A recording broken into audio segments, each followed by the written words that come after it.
Good evening, ladies and gentlemen. I will call this the City of Detroit, Oregon City Council regular session of May 9th, 2023 to order at 5:04 p.m. Council roll call, please. Councilor Shepard? Councilor Page?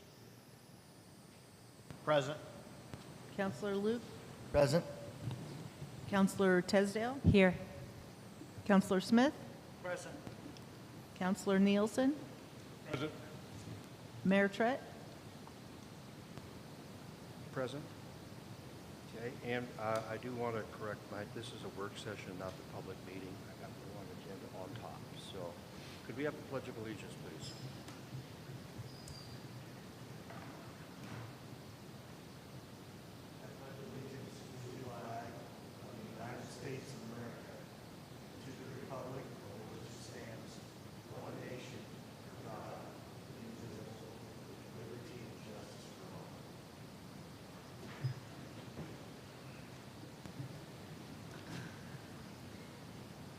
Thank you. Do I have a motion to approve the agenda of this work session? Move to approve the agenda. Councilor Luke moves to approve the agenda. Second? Second. Second, Councilor Page. Discussion. All those in favor say aye. Aye. Opposed, same sign. Abstentions. Motion passes unanimously. Item 5, special orders of business. I see none. Moving on, item 6, resolutions, order, and administrative action. We're here tonight to discuss the water rate study.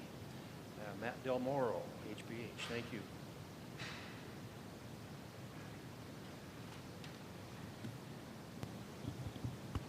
You got to almost eat that thing. Okay.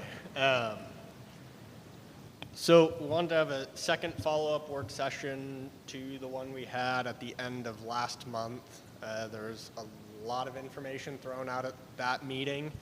So we took some of the feedback, came up with 3 new ideas, and then I kind of wanted to also take a little bit of time today to just kind of play with the numbers almost real time, so get ideas, feedback. One of the, I guess depending on how you want to look at it, good or bad things about a rate study is that there are a lot of different ways to do this.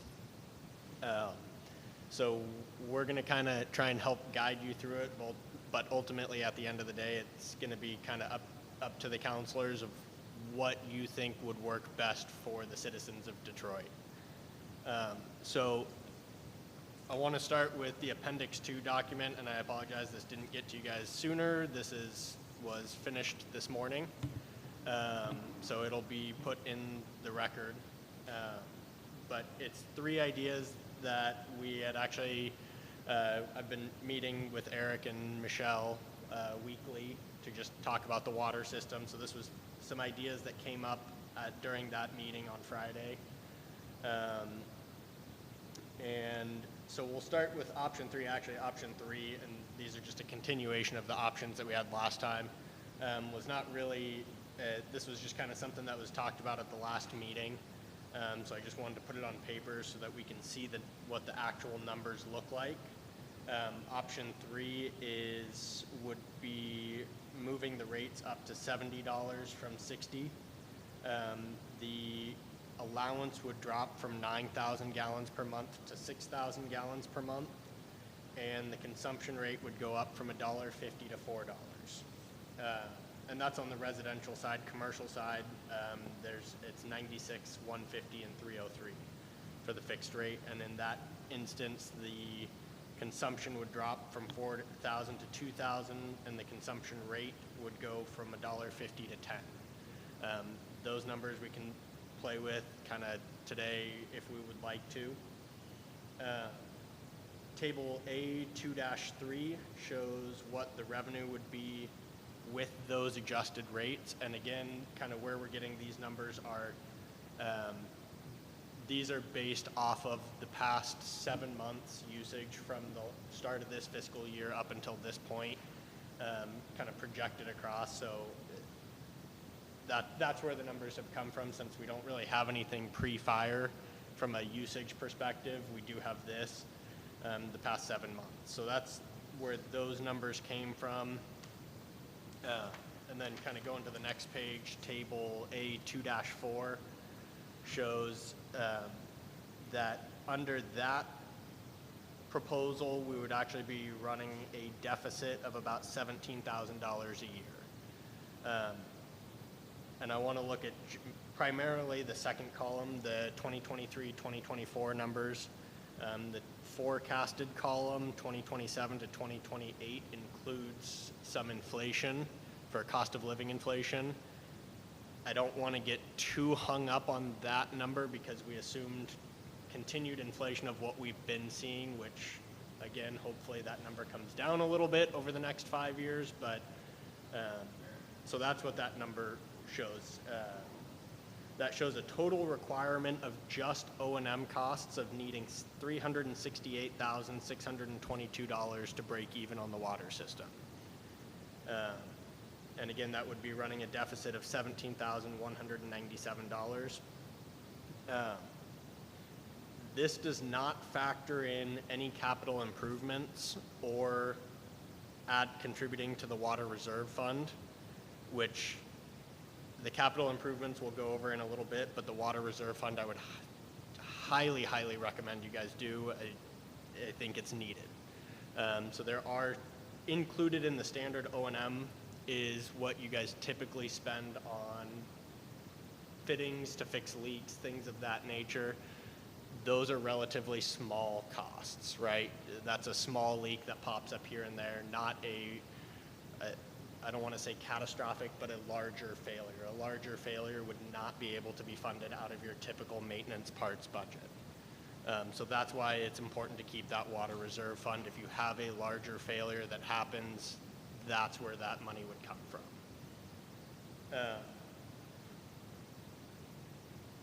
So again, this table A2-4 is using a purely O&M number that does not factor in any reserve fund. So if you factor in reserve fund, you're actually running a considerably higher deficit. So I don't really see that that would necessarily be a viable rate structure. Another kind of idea that was floated around at the last meeting, well, actually, before I go into the other idea, so if you kind of go to the next page, A2-5, one other piece we did in this was we were trying to bring it down to what is purely necessary over the next 5 years. And over the next 5 years, you guys are going to need a water master plan. That is a legal obligation of the city. So that has to be funded. The slow sand filter media replacement and the distribution system upgrades are not needed. They will help alleviate some stress of the city with getting rid of older leaky pipes, but they are not explicitly required over the next 5 years. So what we did is we basically pulled those out of what we were budgeting for. And part of the reason for that is it is typical that with larger construction projects, you guys would actually go out and get a loan for that. And part of the reason for that is not just, it would be nice to fund all of these projects entirely out of the city's budget. However, the state and federal government often gives loan forgiveness. If you go out and get a loan, that's the same thing that we did with the last distribution system improvements, is you guys got roughly about half of that loan forgiven. So from a financial perspective, it's beneficial to go get the loan because you're getting free money to offset some of the city costs. So that was another reason why we pulled it out, is realizing that some of those future improvements are likely going to be paid for through loans. And at that time, when that loan is taken out, there would be another rate study where that agency would put in place certain rate requirements, much like they did the last loan the city took out. I will say, just kind of a caveat with that is effectively what we're calling deferred maintenance.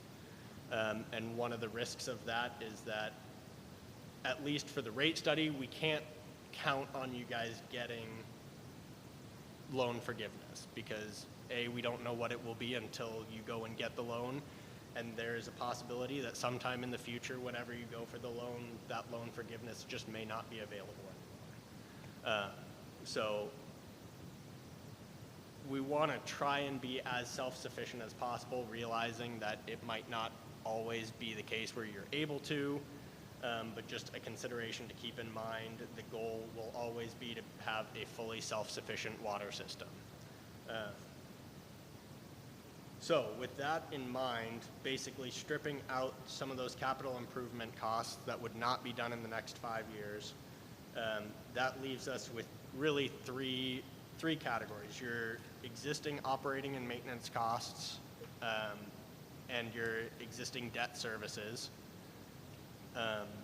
funding the water master plan, and a 25% contingency. And that 25% is just kind of a rough number that we threw out there right now. Again, the water master plan, that cost is that's not a fixed cost. That you guys will negotiate at that time when you're getting the water master plan done. We just used a placeholder number of $70,000 for that study, and then figuring that will be addressed further at that time in about 4 years. The $368,622 in O&M and debt services, that number is about about a third fixed, and that's your debt service is not going to change. That is what it is for the next 30 years. I think it's actually 29 now.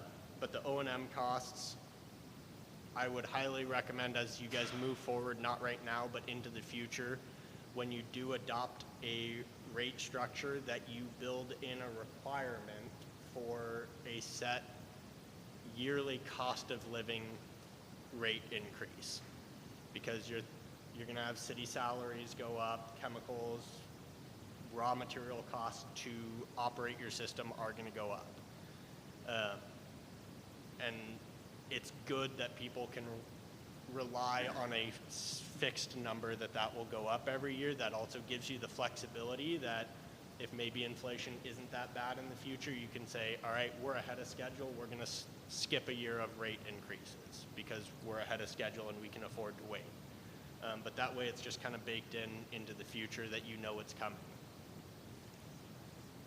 So with all that said, basically our total annual revenue that we're looking at needing is $444,122. That factors in a 25% contingency, which is a little bit arbitrary. We kind of looked at how much money would you guys need to cover a significant issue, right? That's a large water main failure. This $58,000 is not going to cover it, so you're hoping that doesn't happen year one, but after 2 or 3 years, now you will be able to absorb a larger issue that happens in the water system. So that's where that 25% contingency came from, is saying, all right, if we can project forward about what dollar figure can we stomach to be able to handle a significant issue in the system. And we're primarily looking at the distribution system. You guys have insurance for the rest of it. The distribution system is not covered by insurance. So that's where the out-of-pocket cost would come into play. So that's kind of the adjusted number that we're targeting, the 444, which kind of brings us to another proposal that was asked about at the last meeting, and that was how can we look at more fairly spreading the costs out against larger, like RV parks, commercial properties, hotels, motels. So a similar client that we had looked at, or a similar city that we had looked at, was the city of Depot Bay. Actually, they are a little bit bigger, but they use a purely EDU rate structure, so they base all of their water rates on an EDU basis. All single-family residential is just 1 EDU. Multifamily residential is 1 EDU per unit. And then like hotel or motels and RV parks, recognizing they're a little bit smaller, lower water users, they use half EDU per room or hookup. And then other commercial and public properties are based on a meter size. There's just a general consensus table conversion of what size meter is equivalent to how many EDUs. So those tables are in A2-7 and A2-8. The only change that we would make to this proposal under this idea is instead of a 3/4 inch meter, commercial meter being 1 EDU, we would factor it in as 1.25, recognizing that a lot of commercial properties are actually using slightly more than a typical residential user would. And again, that depends on the business, but typically they're a little bit higher usage. There's also, which we do not factor into this, but there's also the option of considering properties that have houses and RVs, adding on, considering that RV as well into the rate structure. We did not for this, but if that's something the city's interested in, then we could factor that in. So using the 444,000 number that we looked at earlier, we basically calculated how many EDUs are there in the city. There you guys have 1 motel and I believe it's 3 RV parks. So that bumps you guys up to, looks like,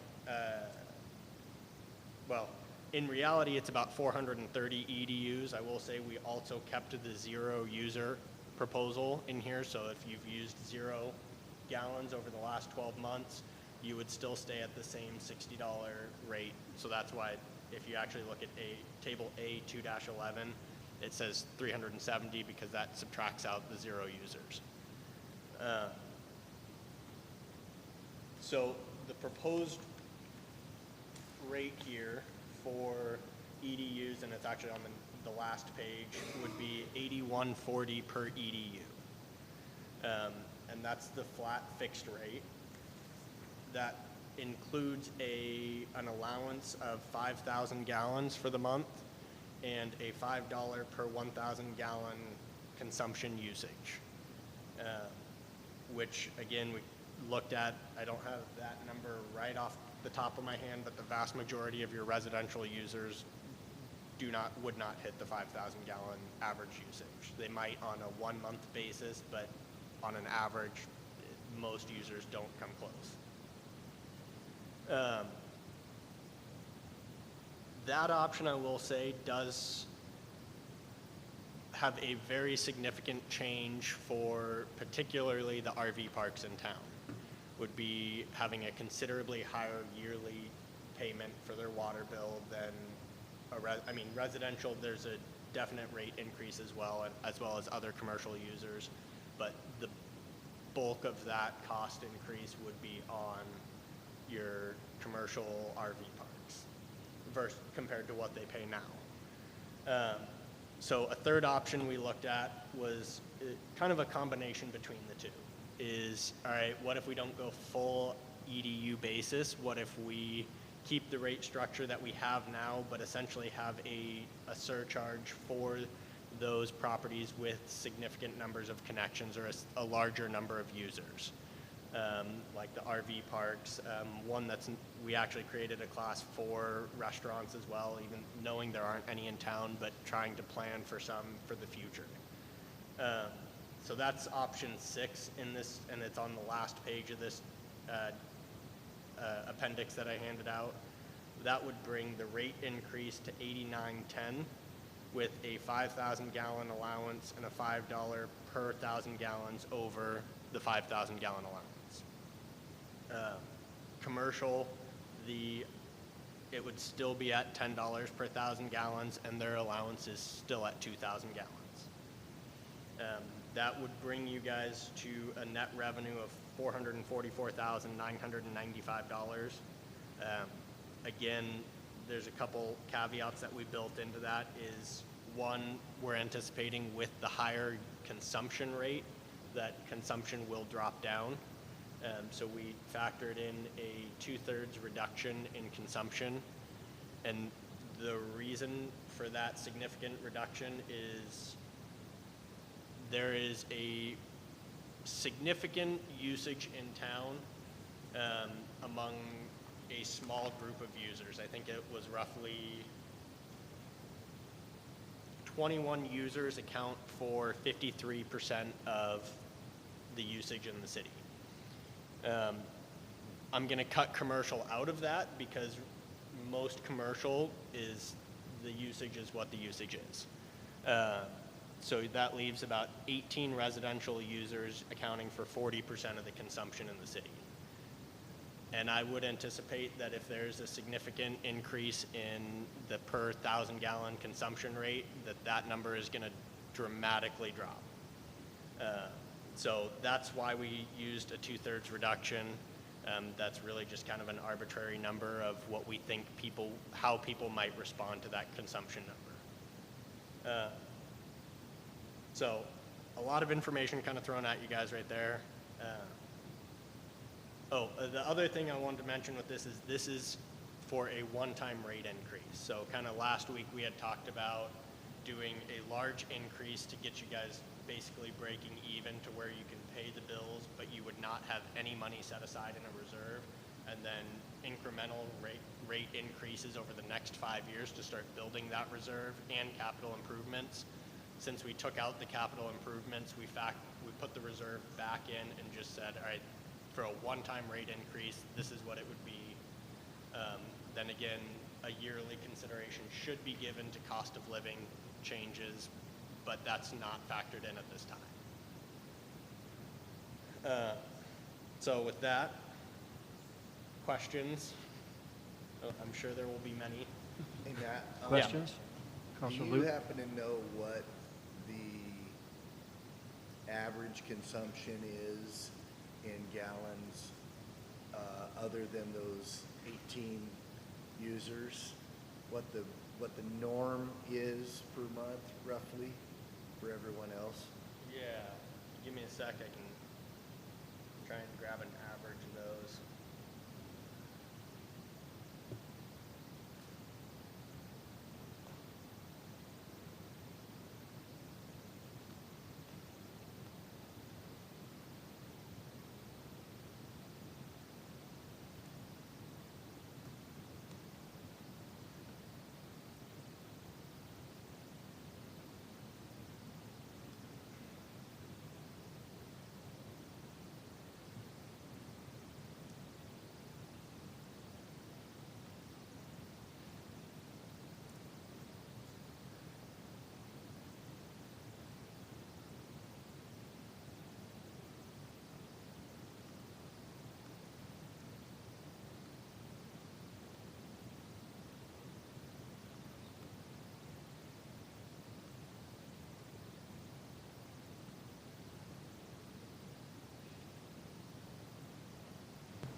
I think you're gonna find it's about 3,000 gallons. Yeah, I We've- seem to remember that's We've about- driven over this road enough, I'm pretty certain it's 3,000 Yeah. gallons.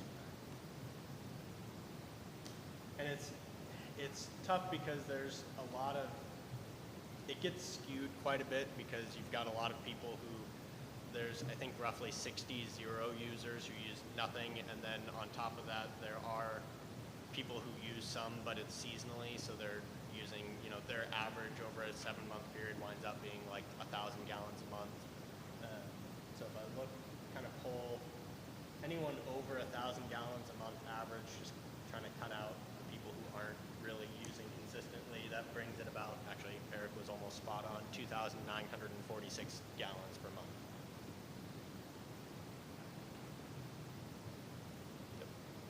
Hey, Matt, thanks for putting this all together. You mentioned the cost of living allowance type program. Do you have an idea what that percentage would look like So roughly, or? what we typically use is, and we mainly use it for budgeting purposes on projects, we factor about 3%. Kind of gives you, some years you'll have 4 or 5, others you have 1 or 2. So it kind of averages out to roughly around 3. I think technically it's like 2.8, but 3 is a pretty safe number that if you do have a 4% year, going at 3% isn't really going to hurt you that bad. and then you can make that up with the 2% year, or maybe you've got, 5 or 6 years of 1% inflation in a row, and you can say, all right, we're going to not have a cost of living increase this year because we just don't need it. Gotcha. And kind of another way of, I guess, looking at this, or for me, or an idea, maybe it'll work, maybe it won't, is if we put a cap on a consumption rate of, say, 5,000 gallons, is there kind of like a cell phone usage where if you don't use it, you can roll it over type thing? I mean, and the reason I bring this up is a lot of times people pay our water bills all year, and then they come to summer, and they use their water to keep everything looking nice, Yeah. and they get dinged for doing that, but yet they didn't use 100 gallons in Right. the winter. So I'm just wondering if there's any room for that type of So that would be, I guess, a question for UV Max. If we can, the reason I bring up UV Max is I don't want to kind of create a system where Michelle and Lindsay have to kind of keep a separate Excel spreadsheet and be like, all right, they're over this month, but we can look back and kind of credit them. Or I guess maybe that's not that big of a deal, but I don't want to speak for you guys. Trying to keep it simplified, but if No, I get that. if UV Max can factor that in, then that's something we could look at and kind of make it almost like a yearly allowance of And X number of And gallons. the reason I bring that up is because I've talked to a lot of people since this is kind of an ongoing conversation, but a lot of them, that's the first thing they say is, well, I pay all winter and I don't use but 100 gallons. Well, they also know that if they shut it off and hook it back up in 12 months, they have to back pay. Yeah. So there's got to be, in my opinion, something to look at for, I don't know what the answer is besides a yearly usage versus a monthly type thing. So- Right. And so kind of I guess the counterpoint to that I would mention is that I do see that from an individual resident perspective. It kind of goes back to where I kind of misspoke. I think, Denny, it was you last week asked a question about what cost is there for using more water. And the actual instantaneous cost is actually relatively small. It's your chemical usage is really the only immediate cost, but it does have a much larger cost to the system in that the system citywide has to be sized to the maximum usage in the peak month. So, even though people might be using 0 gallons for November, December, January, February, the system from a design perspective and capital cost perspective has to be paid for as though you're using July, August usage 12 months out of the year. Correct. Because we have to hit whatever that peak demand is, the city has to be able to provide that. So, more usage over July is not just a chemical cost. It's all right, now we have to have bigger pipes that go in the ground. We have to have a treatment plant that can treat higher volumes of water. Otherwise, you run into an issue of conservation, which, given that we're still on a condensed treatment plant, a temporary plant could already be a reality this summer, which we're working to mitigate separately. But that's the citywide cost, right? Is that high users could limit water for everybody else. So, and that's where I think almost a yearly consumption could be beneficial, in the sense that you have some users who are going to still blow past your yearly allowance, but that's, I guess, my only reservation with making it purely a yearly allowance is that, or 5,000 gallons over the whole year and kind of a whole pot, is really the system has to be sized for July and August. So that would be the only counterpoint there. Okay. Thank you for that. I want to also say that I don't want it to be, my question is based, I don't want the city staff to have Yeah. to break out calculators and do that every month either. I want, if it Yeah. Be tracked, or if there's not a system already in place that can track that all as it is, then we're not getting anywhere either, so. Yeah.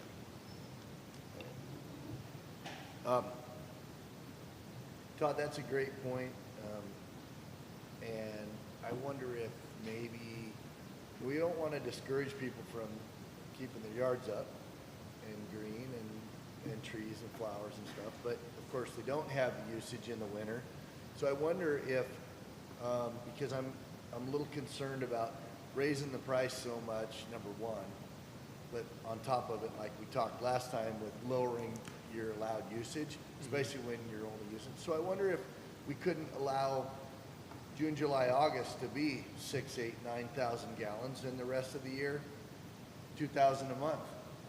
I mean, it's way less, but hardly anybody's going to, well, my guess would be, my assumption would be that hardly anybody is going to use that much in the off seasons. So therefore, it would encourage you to be able to not have to worry about your water usage to water your lawns, your plants, and so forth. But it would also, if somebody's wasting water or so forth in the off seasons, they're going to pay more for it because they're actually consuming it for some reason other than watering plants and yards and so forth. Yeah, so just kind of something to keep in mind on that is over the past year, you guys have pulled in roughly $5,700 in annual consumption for people going over that, what's now a $9,000 limit. So the 9,000 gallon. So yeah, sorry, 9,000 gallon So limit. 5,700, we had income for overage. Right. And do you know when those overages, the months that those? Oh, they're outside of some leaks, which I think actually we factored in some leak forgiveness in this as well. Most of that is the summer usage. But kind of the point I wanted to make on that is that's a pretty limited income from consumption. So in these options that we've got, 5 and 6 are showing roughly on a residential side in option 5, $17,000 in consumption revenue. And actually I think both of them are about $17,000 in consumption revenue. So what I would guess that cutting that, having a higher like 9,000 gallon consumption over the summer months is basically going to bring your yearly revenue from consumption back down to about $5,000 or $6,000, which then is okay, but then now you have to raise that fixed rate higher to compensate for that loss of revenue. So it's basically what this proposal is doing is putting more of the burden on people who are using more as opposed to having people who are using less, basically spreading out that cost over everybody else, which either way, I mean, is a reasonable path to go. Yeah, sure, I realize that. I just want to make sure that, you know, proposing to raise it 50% and cut your usage almost 50%, that's a double. It does. It feels like that's whacking you pretty hard. Right. So. It feels like a double hit, and maybe that's something that makes more sense for residents of the town to, instead of, you know, maybe it's more important to have that higher allowance, and then people would be willing to pay a higher fixed rate instead of the 81 that's shown. Maybe that's 82, 83, 84, whatever it winds up being. I think actually I can run that here. So leaving it at 9,000.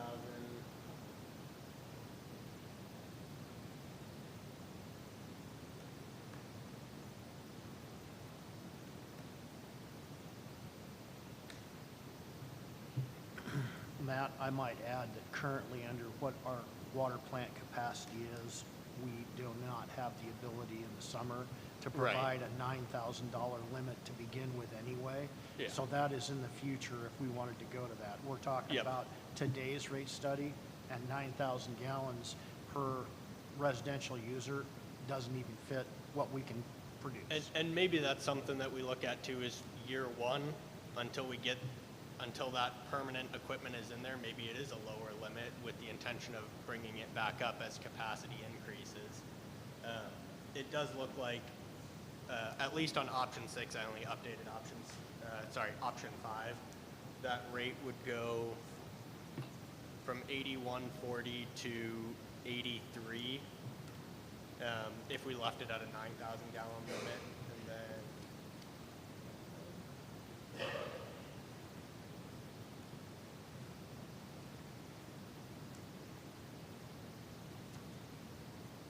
it would be roughly 91. I guess at that break-even my, point. my feeling, thought, and maybe idea is that if our average for most people is 3,000, then 6,000 is a reasonable number, because that's twice what the average is that you're allowed. So we're still coming down 30% of what you're allowed, and you're still going to raise the rate, 50%. So that, when we start going under 6,000, And I think 5,000 to 6,000 is not, I think just looking at it, it was about $1,000 a year in revenue difference for the city, so that's a pretty minimal difference in revenue. Okay, so I'm just going to elaborate on this just a little bit at the moment. And so the point one I would start with on this, from the time I've spent grinding through this thing, is number one, the best thing we can do here is to not put ourselves behind the 8 ball.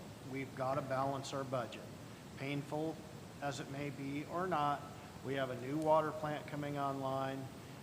I don't want to start out this process with us being short on money as we roll into that direction. It looks to me like, from the way these numbers have been run, that we can target the current rate increase to be somewhere in the low to mid 70s, with a consumption at about 6,000 gallons per residential, with the 1,000 gallons over at a $4 to $5 rate if you're going to use that much more water, which provides for a conservation type of thought process as the way we use our water.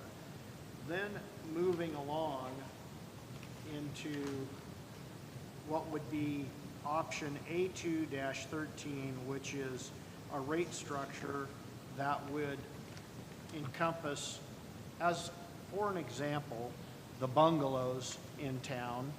You have, I believe, 6 residential structures in there. Is that right, Michelle? Is there 6 in there? 6 in the bungalows? 7? 6 or 7 fed by one water line. They are not metered separately.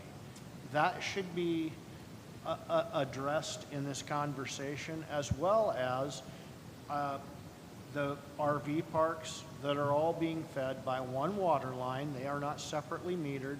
Those should be considered as a bulk high-end user, and a restaurant or a motel should also fit into that package. And that doesn't say that when a new prospective buyer comes to town that we shouldn't create an urban renewal type incentive for one of those businesses to come to town, and maybe give them a break on that rate for them to rebuild for a period of time. But at the same time, we need to make sure that we have in place something that captures those amounts of water that, and the other thing I like to bring to this attention is, it's not all about the water that's running through the pipes. It's about the water that's available to run through the pipes, and we keeping that infrastructure available for all of those users. So bottom line, you want to turn your faucet wide open and run water like hell, you are being provided a facility that will service that. It's not all about how much you run through as to what you can have available to run through there. Right. So to me, it would seem that creating a separate rate structure for some of those specific type users in town and then being able to balance the residential side somewhere at that mid-70 range and make sure that we balance our city water costs, pay for our loans, and have a little bit of reserve moving forward is our best chance here of keeping things on target. Now, we can go for loans in the future. Understand, we do not have a guarantee, as we've had with these current loans we've used for rehab on our water structure as it sits now.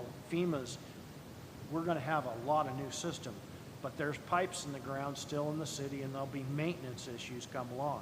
We should have a minimal amount of reserve for that, and on top of that, we should have in the future an ability to pull a loan for that. Some of that's forgivable in the current structure that we work within in today's world, and it's also very cheap interest. We don't have that guarantee 10 years down the road, but it's probably going to be there, and or some form of it's going to be there. So I don't think we have to plan for repairing these sand filters or some of those things in a rate increase now, but I think we have to, I would like to see us as a council balance this budget correctly with a tolerable rate increase moving forward, where we've done our job to try and pay the bill for the future and for currently where we sit. So kind of during that, I ran some numbers based off kind of what you mentioned there. So setting the, and by the way, something I forgot to mention that it's in the footnotes of table A 2-13 is option 6, the one where we maintain this a similar structure that you guys have now, just with different rates, but adding on surcharges for commercial properties such as, you know, RV parks, hotels, motels, and restaurants. We factored in a $15 per unit surcharge, which comes out to less than it would be under the half EDU method. That'd be, I want to say, we'd be considering it roughly a quarter EDU if you looked at it that way. And then for restaurants, just with on-site dining specifically, a $30 a month surcharge. And that, again, that's a fairly arbitrary number because there are no restaurants right now, so that's kind of something that can be played with in the future. But also, so can the $15 per connection or per unit surcharge as well. That can go up, it can go down, kind of whatever you guys are thinking. But running these numbers with a 6,000 gallon residential allowance, a $4 surcharge, maintaining the 0 user class for anyone using less than 250 gallons a month at $60, that would get you guys roughly, and this is pretty close, so I wouldn't get, and $73 per month rate for a residential would get you about $1,000 deficit. So I mean, that's pretty easy to play with a little bit, and that would cover your O&M costs and the water master plan. One thing that isn't really factored in here with the water master plan is you're going to be saving for 4 years. You really should start that in 2027. But once that is done and paid for, that can essentially be converted into the water reserve fund. Mm-hmm. That's a fairly small reserve fund, but it's could be converted to that nonetheless. Right. So essentially for the next, under that method, for the next 4 years, you would not be having a reserve fund, and then that reserve fund would start after 4 years.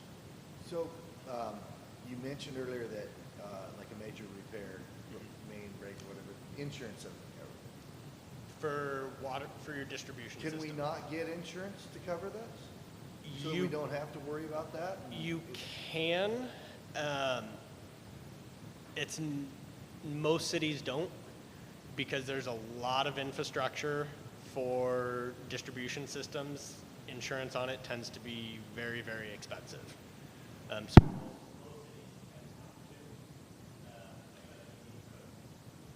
Do you have any sort of idea of what very expensive would mean for our system? I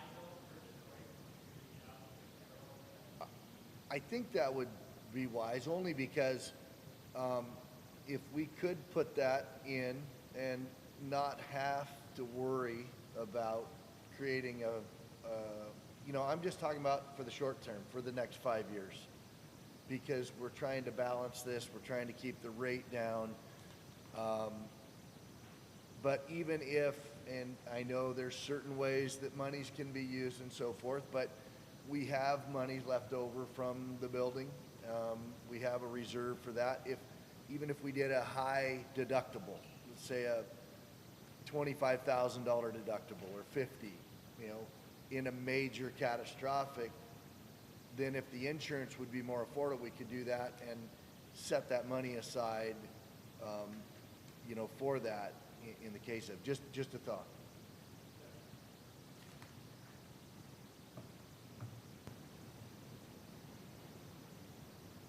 Matt, just real quick, the zero water user, just real quick, what's the particulars on a zero water user? Would that be, I know it says 250 or less a month. Is that through winter, is that over a 12-month period?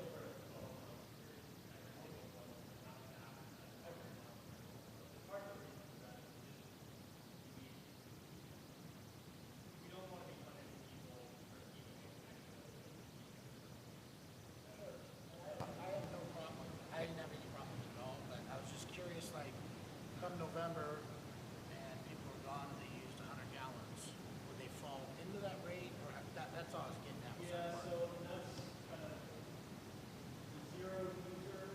This is easy to do because it's looking backwards and forward. When do we want to consider people zero users?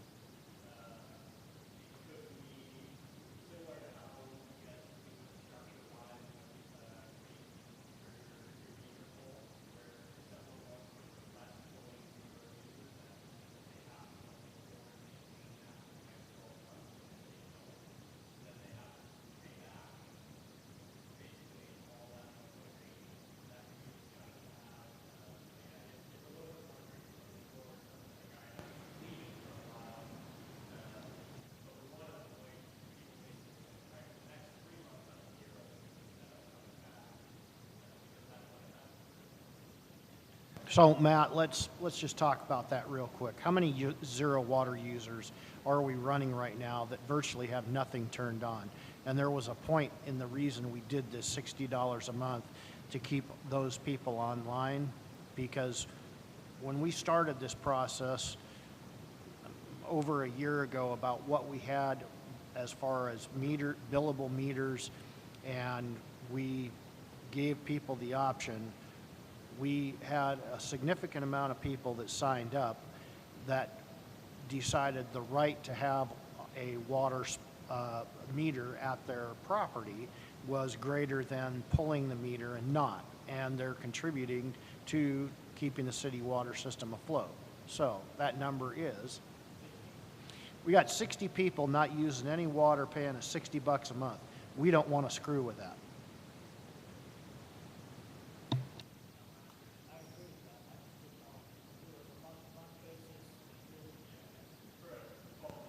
Yeah, I didn't know if it was a 12-month rolling or month-to-month or summer, winter, that's all I was clarifying, so.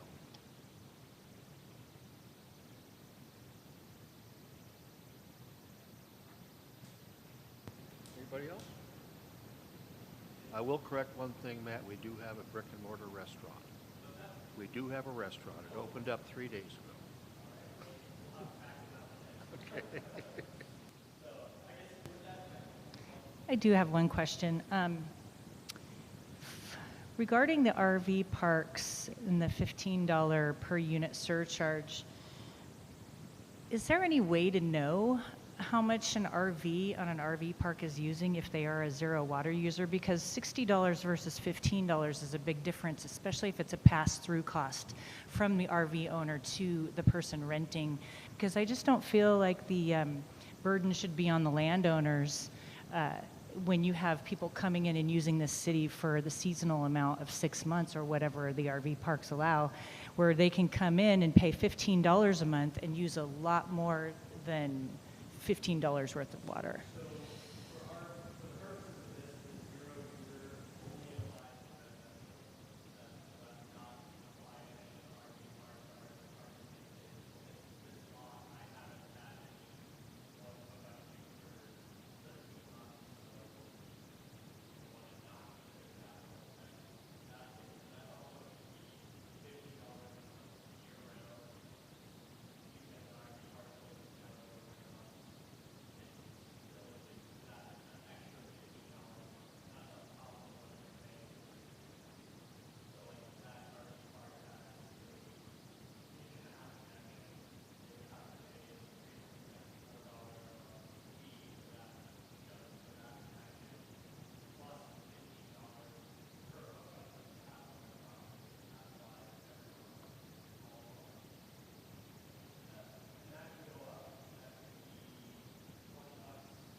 Well, it's probably low right now, so it will seem larger, but we're all paying more right now other than they are, so.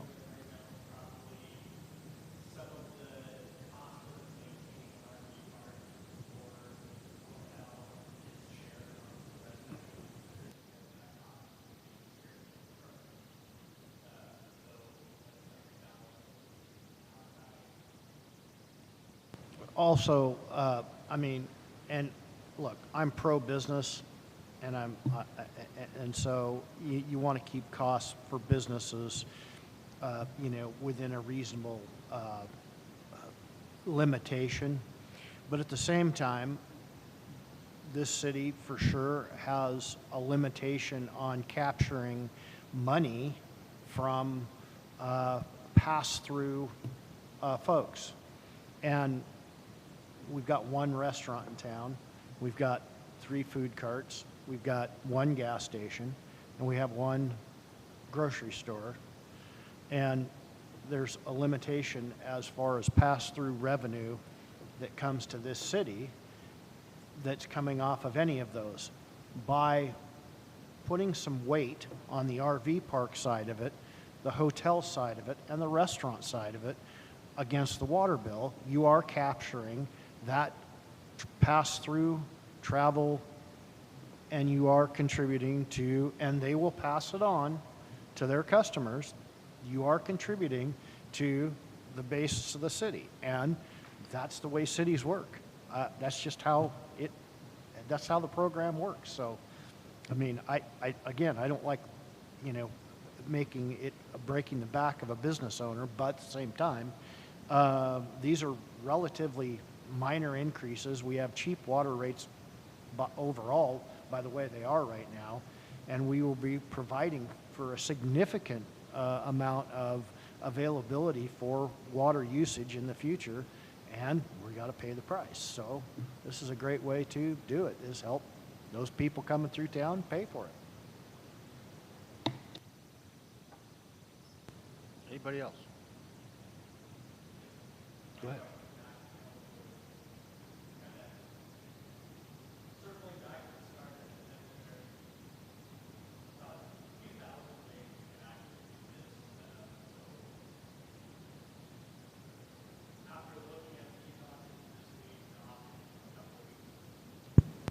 Oh, that turned off. The options a couple of weeks ago, is there a certain direction that you guys either like, don't like, kind of trying to narrow down where we want to go with this, because we are trying to get something passed starting the next fiscal year in July, so just kind of backtracking, trying to narrow down where the path that we're looking at going. So Eric, or Councilor Page, threw out some numbers, and I think personally, I know what I have one of the larger families in town, and we average like over 3,000 gallons a month in the wet seasons. And we conserve, so I know it's not going to be cut down, but I'm using us as an example, not because I'm trying to focus on how cheap I can make it. But the mid-70s per month, you know, is tolerable. Cutting it down to 6,000 gallons limit is, you know, it seems good. It wouldn't break families' backs. And I think you're thinking about a 3% increase. That seems logical. I don't know what the average residential line is. Is it 1 inch or 3/4? Currently, you only have 3/4 inch connections. I mean, we Okay. need to maintain, we're proposing increases across the board for 3 inch, 1 inch, and 1.5 inch, but right now you only have 3/4 inch residential connections. Okay. And then, but going, you know, for fire-wise, you don't want dry, dead things on your yard. So if we cut it down too much, you know, people won't water and then things are going to spark up. So that was my thought. Lost my train of thought there. Oh, ignore that then. Don't worry about it, Matt. It comes with time.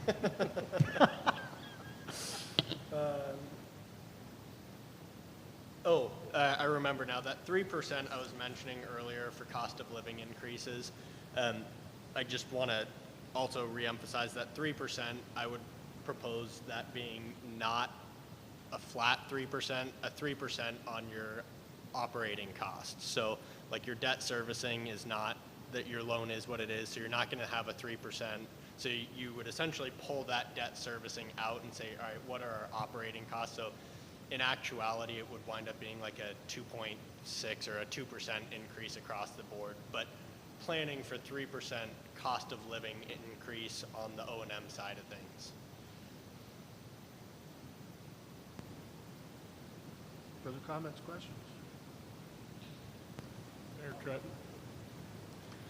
Councilor I think Councilor Page summarized council's responsibility pretty clearly. We need to do everything we can to keep the water rates as low as we can and not kick the can down the road in terms of our reserves so that we're not prepared for something in the future. And let the chips fall where they may. So, kind of a new adjusted number I put in was a $6,000, or sorry, not $6,000, 6,000 gallon allowance, a $75 fixed rate, a $4 per 1,000 gallon consumption rate, maintaining the zero user as anybody using less than 250 gallons per month, every month for 12 months. That gets us to 391,000 and some change in revenue, which would cover your O&M, your water master plan fund, and leave you about $5,600 a year in additional. So that is small. That would, but you would add the 17,500 once the master plan is off, basically not needing to be funded.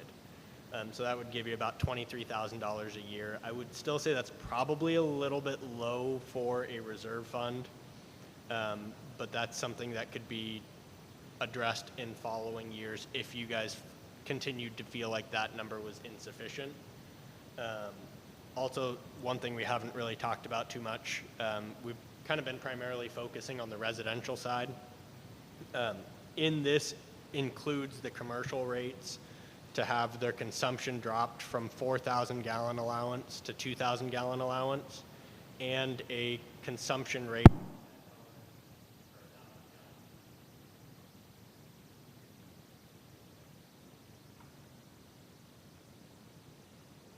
I'll add to just that thought process a little bit. This does not account for any additional water users coming online. The way this is projected, we don't have anybody else in the thought process coming online. This does not account for the commercial district coming online or any of those things, which are all hopes.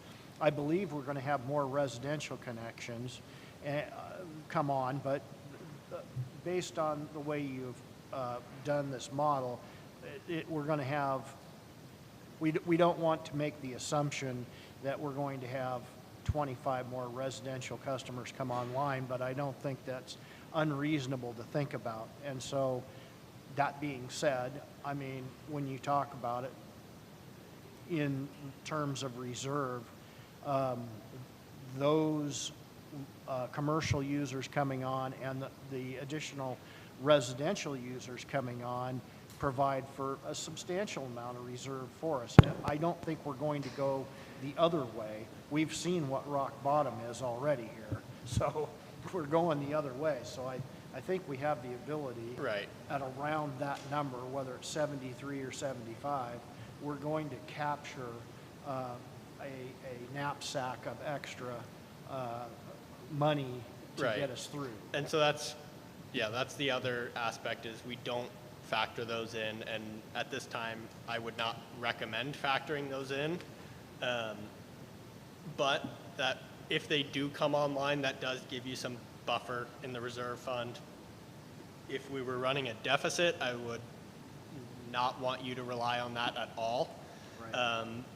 But you do have some flexibility there. So the last piece is I am waiting to hear back from Business Oregon regarding your existing loan. Is a lot of the times when you take out a loan, they have a minimum requirement for how much you have to be setting aside in a reserve fund.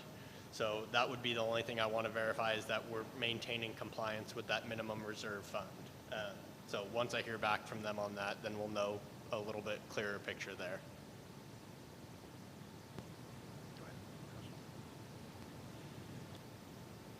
You asked what we'd like, what we'd like to see. What I'd like to see is what your guys, with all your numbers, crunching, where you would like to see to put us in a good position. Obviously, going from 72 to 89, that's low to high.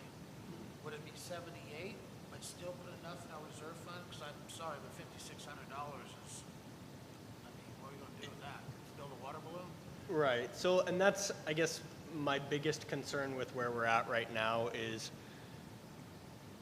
there's really not, I mean, in the grand scheme of things, there's not really a lot of users in town, and that's makes things a little bit challenging because you look at if you look at kind of what we started with for a water reserve fund, $56,000 really isn't that much. I mean, putting a water main in for one street, 1,300 feet, is probably going to be, I would say, $400,000 to $500,000 to put that in.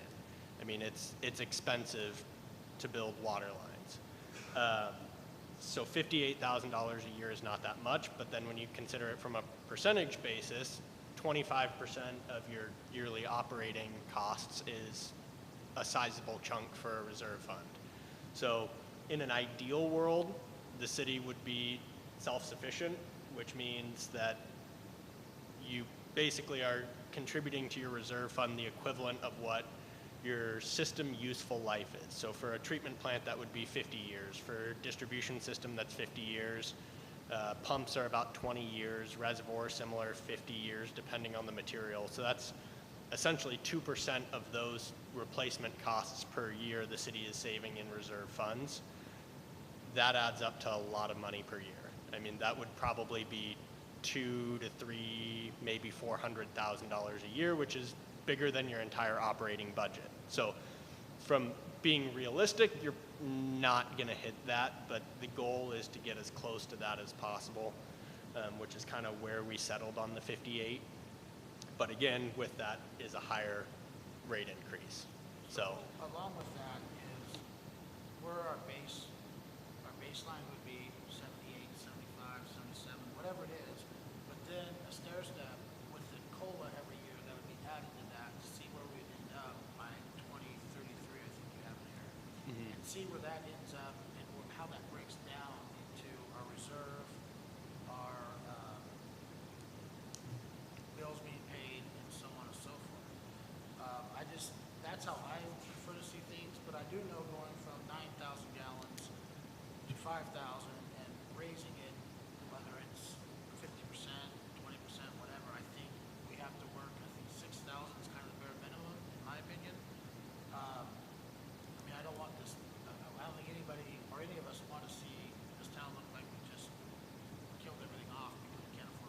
Right. That's my 2 cents and what I would like to see, at least for myself. So. Anything else? I think, Matt, if you could just get back to us with what those reserve requirements are, so we stay in compliance there, because Yeah. we may need to borrow money from them again. Yes. And we want to stay within compliance there. If you could get back to us with that to Yeah. hone these numbers down, so long about by July or whatever kind of our drop dead on this is, we can create a rate that works for everybody. Yeah, and I will say, I mean, technically, the money that we're setting aside for the master plan, we're not considering it part of your reserve. I think a funding agency might consider it part of your reserve. We're not considering it part of your reserve because it's a legal obligation. You have to spend that money. So, you know, if a leak does happen and you take that money from the master plan fund, you still have to pay for the master plan in 2 to 3 years. So it's, I mean, either way, you're going to have to come up with that money. So that's why we aren't considering it. But if you guys wanted to take the risk, you know, let's say if whatever my guess is their minimum reserve is probably around 10%, that $5,000 would not meet the 10% reserve. But if you factor in the water master plan, it might. So it actually, I think it'd still be a little low, but so that's kind of where you guys are comfortable with that risk is, do you want to have the master plan considered as part of the reserve or not? And again, that might depend on what the minimum reserve fund is. So do you have everything you need from us to kind of Yeah. put it together? I think we'll probably, it seems like we're kind of got it pretty narrowed down to where we, at least the structure that we want to have. So we'll kind of put together a few more options they're going to be very similar to each other, just with some minor differences. And then we'll factor in whatever Business Oregon says. I think it would be good to have one more work session on this, and then we can present it as to the council, to the entire city, along with having a public hearing afterwards on that and meet those requirements. So I think we're in a pretty good place, and my goal would be at the next work session to kind of have a good idea of what you guys want to be basically the proposal. And so we'll narrow that down at the next one. Last 2 questions, are you guys comfortable with a $10 per 1,000 gallon consumption rate for the commercial side of things, or would you like to see that number come down as well? And then same with the 2,000 gallon allowance for commercial, as from the 4,000. Or up if you want. That's, I guess. What's that? Up, yeah. And the other question along with that is, how are you feeling on the $15 monthly charge per unit and the $30 monthly charge for restaurant? And kind of the reason those two, and that, again, that's sit-down dining, so that would exclude food carts, and the main reason of that is sit-down dining. You have people going to the bathroom repeatedly. That's a high use. So, Just real quick, that $15 would take, or would replace and or it's EDU, on top. so it's EDU and a half? So, no, that would roughly be, we're kind of, and that's a little bit confusion on my part. We're considering that in this option more of a surcharge, essentially, instead of an actual EDU basis. So those properties or those businesses would have their flat consumption rate, which under this proposal would be $374 for an 1.5 inches, $185 for a 1 inch, and $118.40 for a 3/4 inch. So that would be, they would pay that connection fee, which gets them the 2,000 gallon allowance, but then they would also have a monthly surcharge on top, either if it's just a restaurant, just a $130 a month, or $15 per unit. Okay. I keep hammering this down, but $15 per month for an RV for water is low. Keep in mind, though, that's $15 plus the main meter connection. So it's a surcharge, yeah. I get it. So we I get it. can go up. Let's see, if we went to, let's say, $30 a month per connection, that would bring, basically that'd be about $15,000 a year in revenue for doubling that surcharge.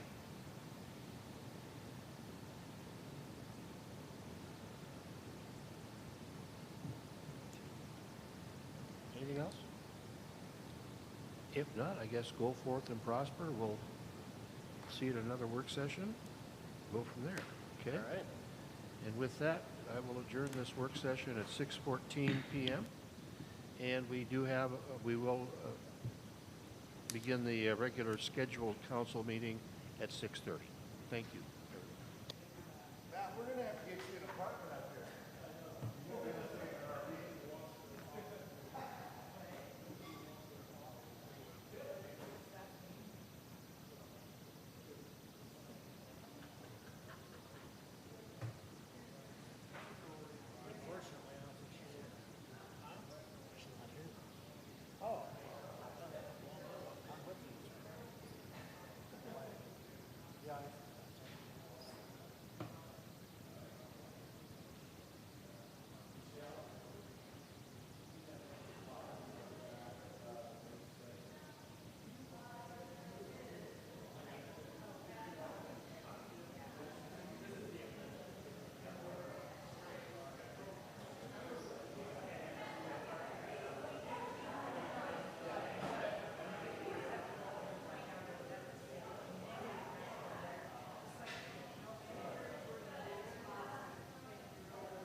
Yes, sir.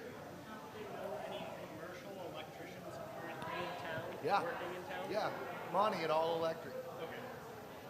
Because, He's the guy that hooked up the temp plan at the end. oh, okay, perfect. He hates city stuff because we don't do the bills right, this, that, but he'll do it. And then, but he's here almost, he's here, well, he'll be here tomorrow for a fact. I just talked to him because he's wiring my house next week. He's here at least, his guys are here at least 3 days a week. And have been. You got his number? I think I do actually.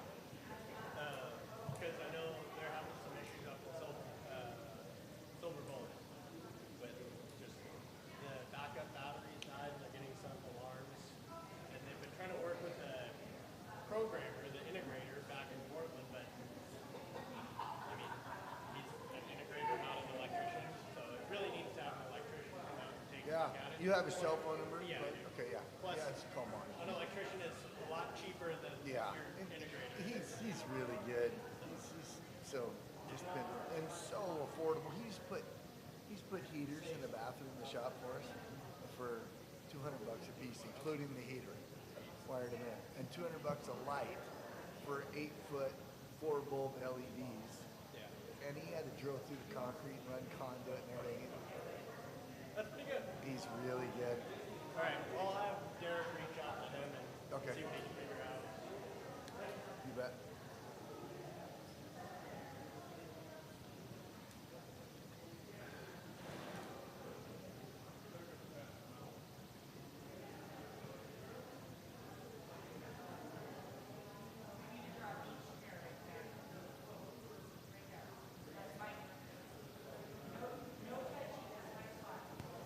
Okay, we're going to get started here.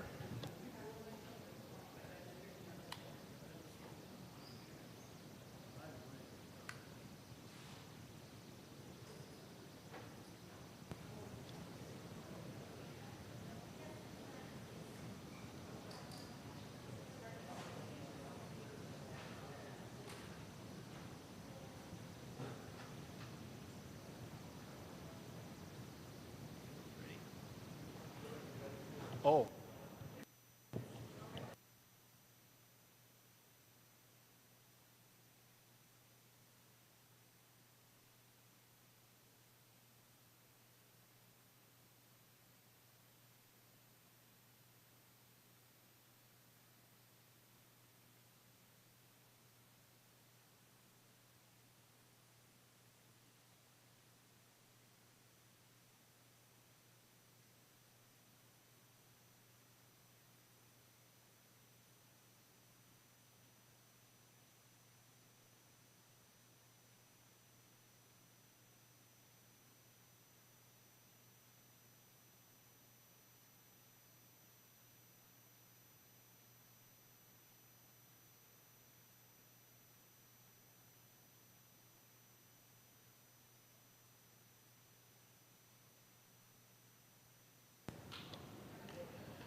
Good evening. I will call the City of Detroit regular City Council session of March 9th, 2023 to order at 6:31 p.m.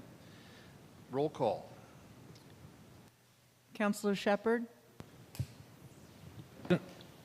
Counselor Page? Present. Counselor Luke? Present? Counselor Tesdale? Here. Counselor Smith? Present. Counselor Nielsen? Mayor Trett? Present. And could we all stand for the Pledge of Allegiance, please?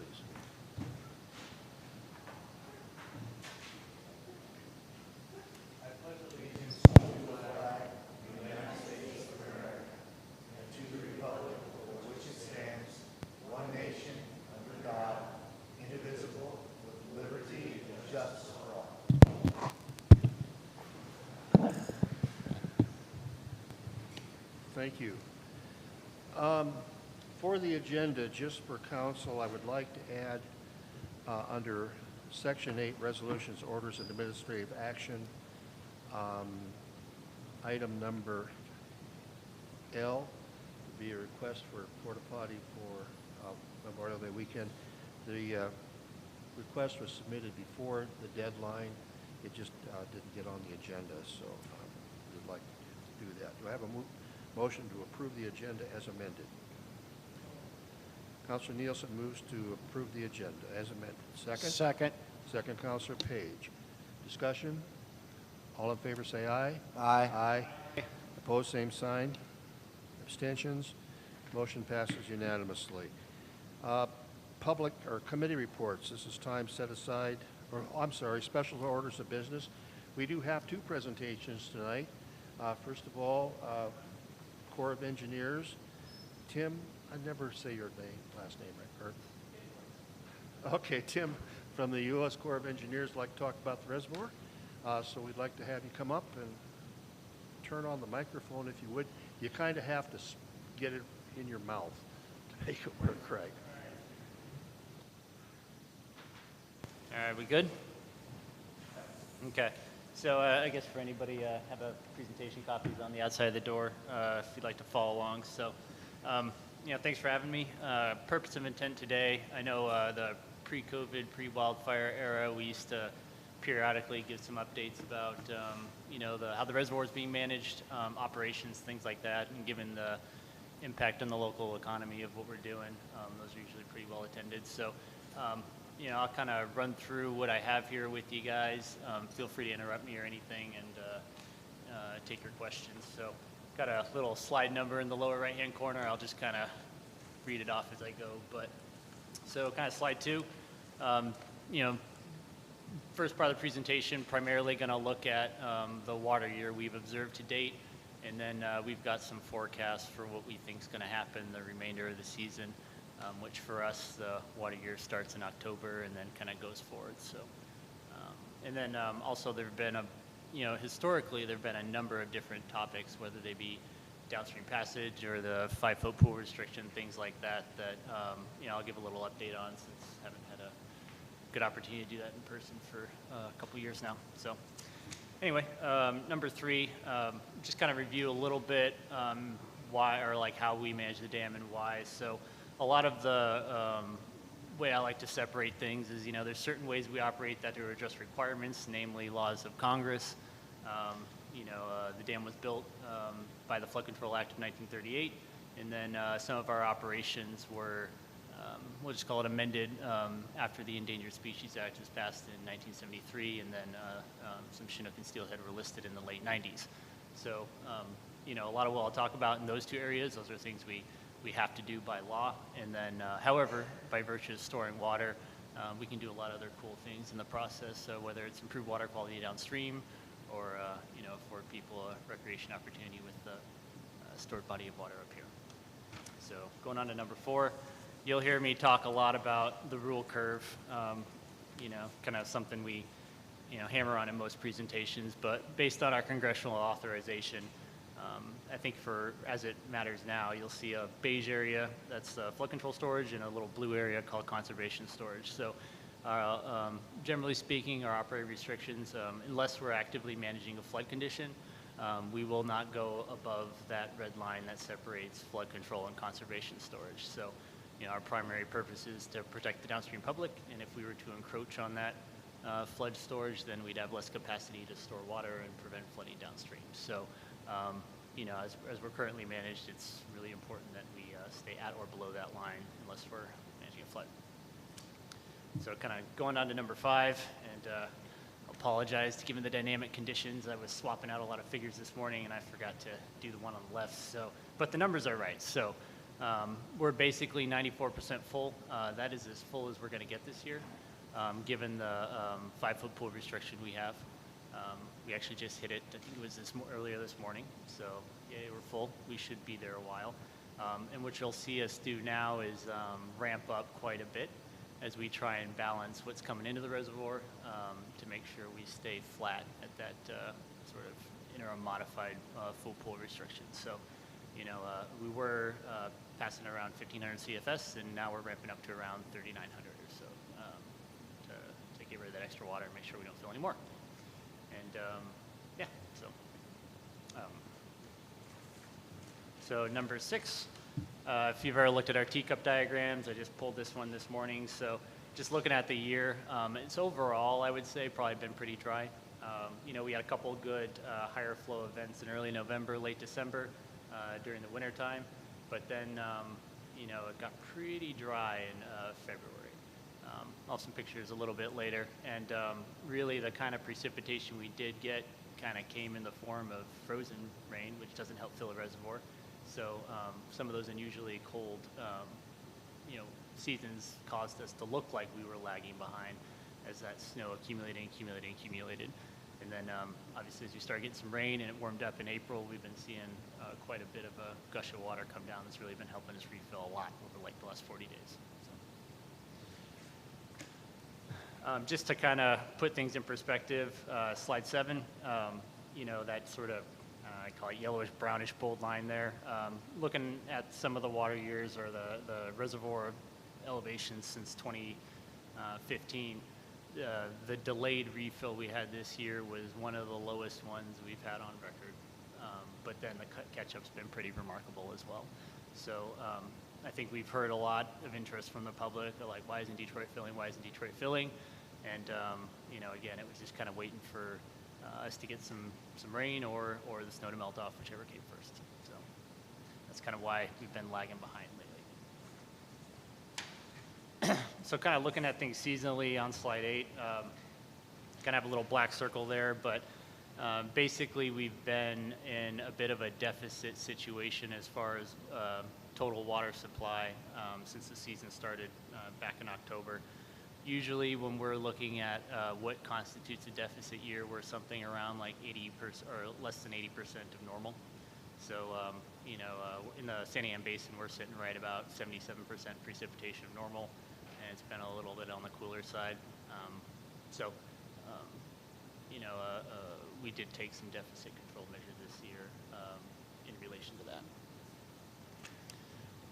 So number 9, kind of a couple examples, just the regional precipitation temperature. So, precipitation, you start seeing things like yellow, red, and orange. That's dry. That's generally not good. Blue and green is. And on the temperature end, a lot of years have been a little bit warmer than normal, but this year was drastically cooler. So, just looking at the numbers I have on the right there, we had an abnormally dry February, which about 35% normal precipitation.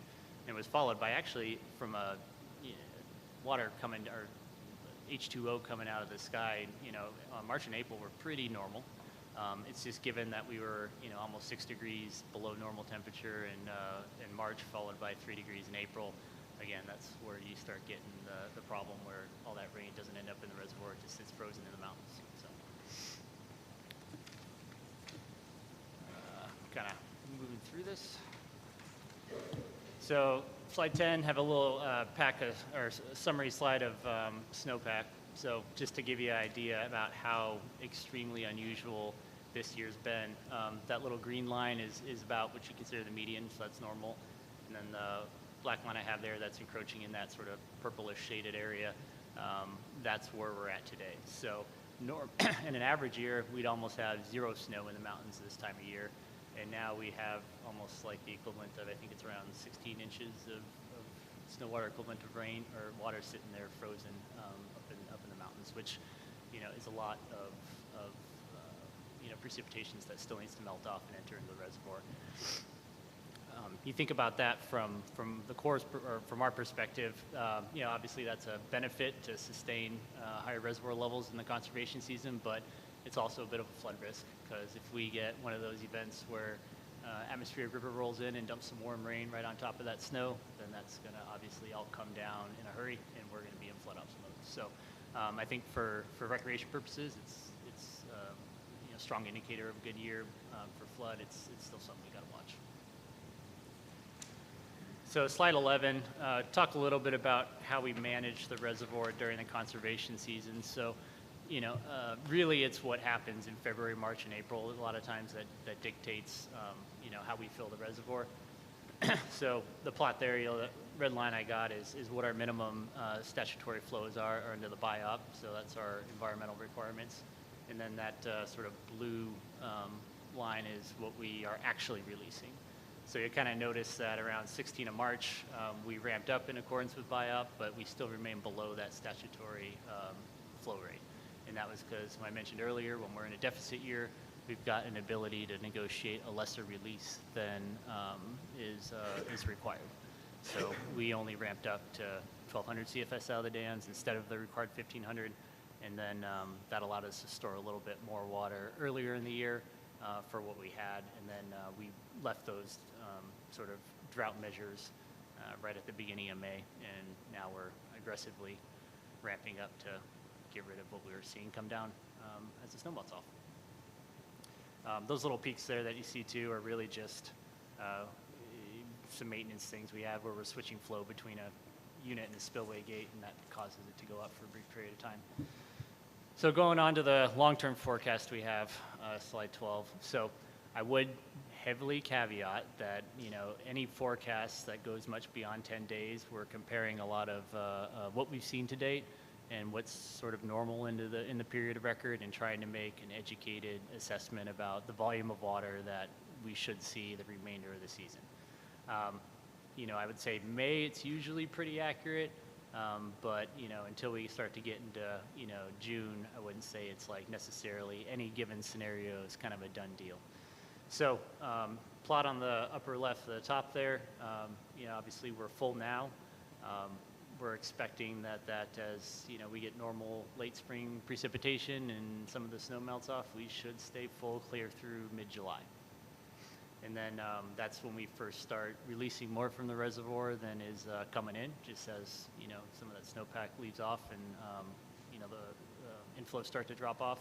But again, the rate we're expected to go down from full pool is going to be very gradual. So, you know, I guess you can kind of pick your critical reservoir elevation, but my guess is, you know, you should be doing pretty well clear into September as far as a nice full pool. So, good news, yay. So that was kind of the part on what we've seen to date from a forecast perspective and where we're going from here.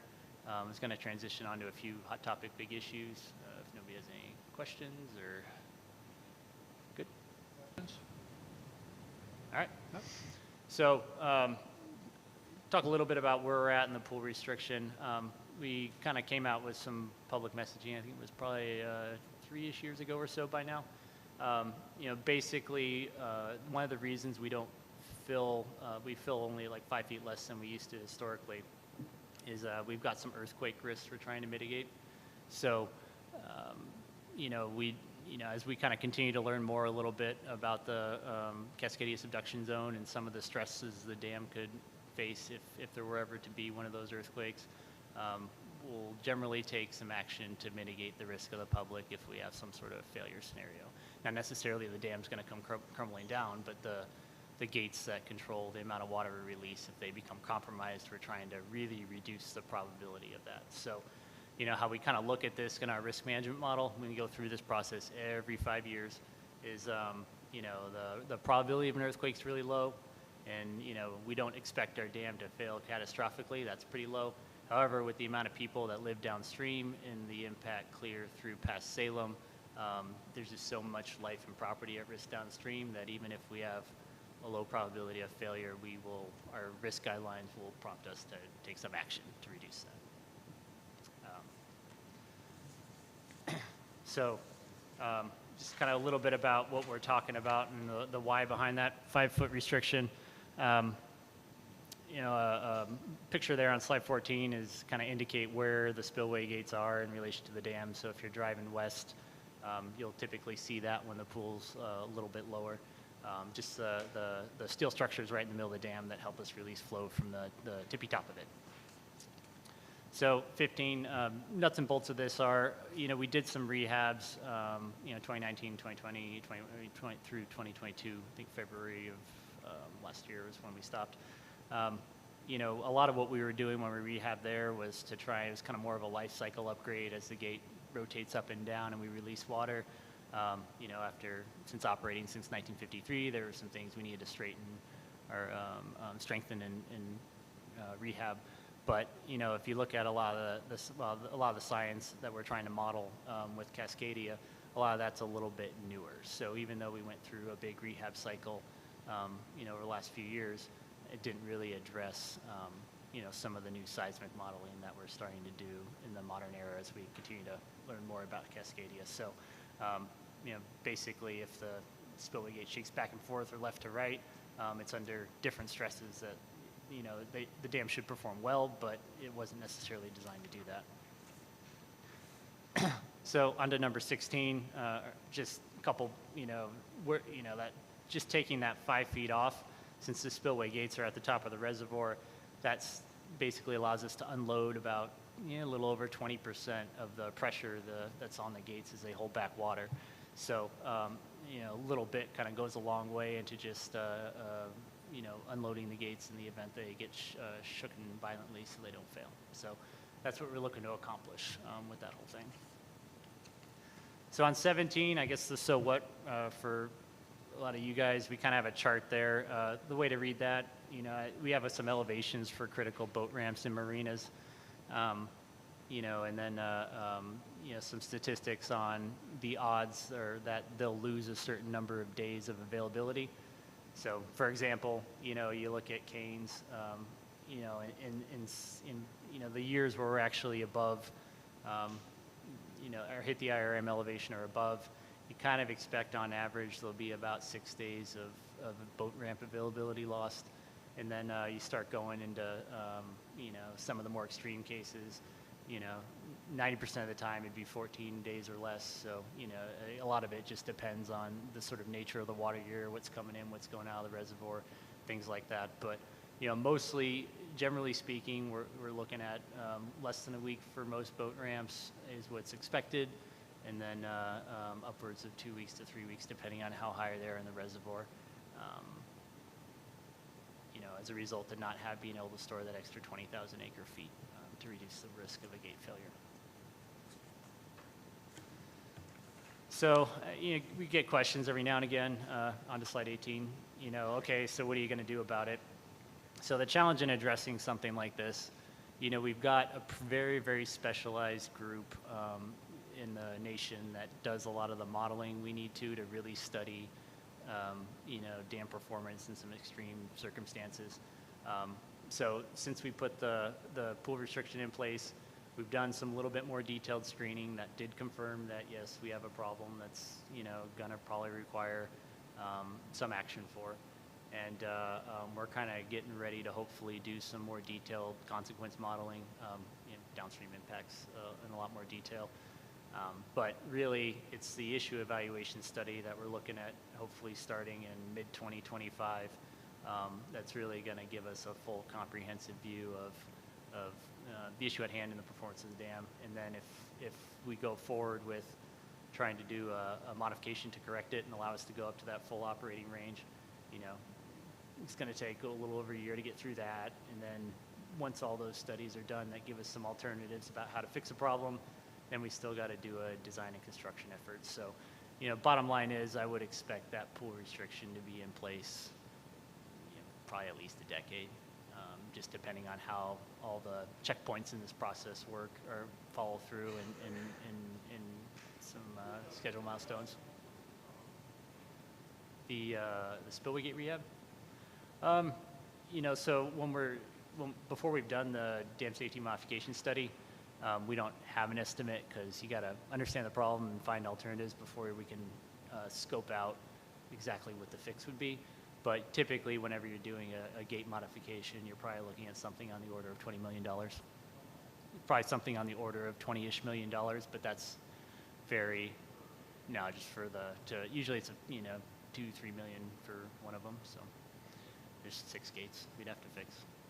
But again, those are like, I could probably give you a finer number on that in 5 years, but right now that's kind of just my best guess. And again, and those are, as we get our budgets appropriated from Congress and things, we've got to prioritize where those gate rehab dollars go in the nation. So, depending on the risk and how far along they are in a given study, kind of drives what projects get, delayed and which ones move forward and things like that. So that's kind of the whirlwind of the 5-foot pool restriction. So in 2021, we did have some of those court-ordered injunctive measures. So brief background, generally, we have requirements under the Endangered Species Act. We were unable to meet some of them. A lot of that was driven by structural improvements we'd have to make to the dam that were going to cost a lot of money, and we didn't get appropriated that money to fix it. So, there were some environmental groups that sued the Corps of Engineers to take various actions before we had those structural improvements in place, and they were able to get a court order in place that compels us to do certain things that are a little more substantial for downstream fish species than we've had to do historically. So elsewhere in the Willamette Valley, you'll see things like delayed refills, deep drawdowns, a lot of more aggressive or measures that we haven't historically done. I will say the impacts in the North Santiam are a lot more mild. We've had to change the manner in which we spill out of various gates. We have been experimenting a little bit with an accelerated fall drawdown, so that would typically occur after the recreation season ends, kind of September, October, November timeframe. But to date, we have not been in a situation where we've had to plan out a delayed refill or a deep drawdown at Detroit specifically. But Lookout Point, Green Peter, Cougar, Fall Creek, there's a lot of dams that will experience that as an interim court order. So, I think one of the questions we get too is periodically is, if it's a dry year, why can't you just store some of that water in the wintertime to help refill in the spring? So normally we would say that's inconsistent with our rule curve. We did get selected for a pilot project in the Corps of Engineers to do forecast-informed reservoir operations. So the figure I have there on slide 20, instead of looking at that rule curve as a hard red line that we will not exceed unless there's a flood condition, we would kind of have a bit of a flexible band around that we could move up and down as conditions allow. So again, it's a study, can't really make any promises, but in areas where it's been operationalized, to the extent we can get some better forecasting on those atmospheric rivers that lead to flood events, we would have a little bit more wiggle room to submitted deviation and potentially modify or manage a little bit differently in that band. But there's a lot of science involved in that, and there's a lot of system-wide and local dam operations that touches. And really, this pilot study is intended to take 5 years, and if we can do things a little differently about that, we'll definitely share those results. And then just kind of a grab bag of final initiatives. Last couple of years we've been going through and redoing the Willamette Valley System Environmental Impact Statement. So, that was another one of those activities we were required to be completed by the court. We started a little bit before the interim measure was actually in place, but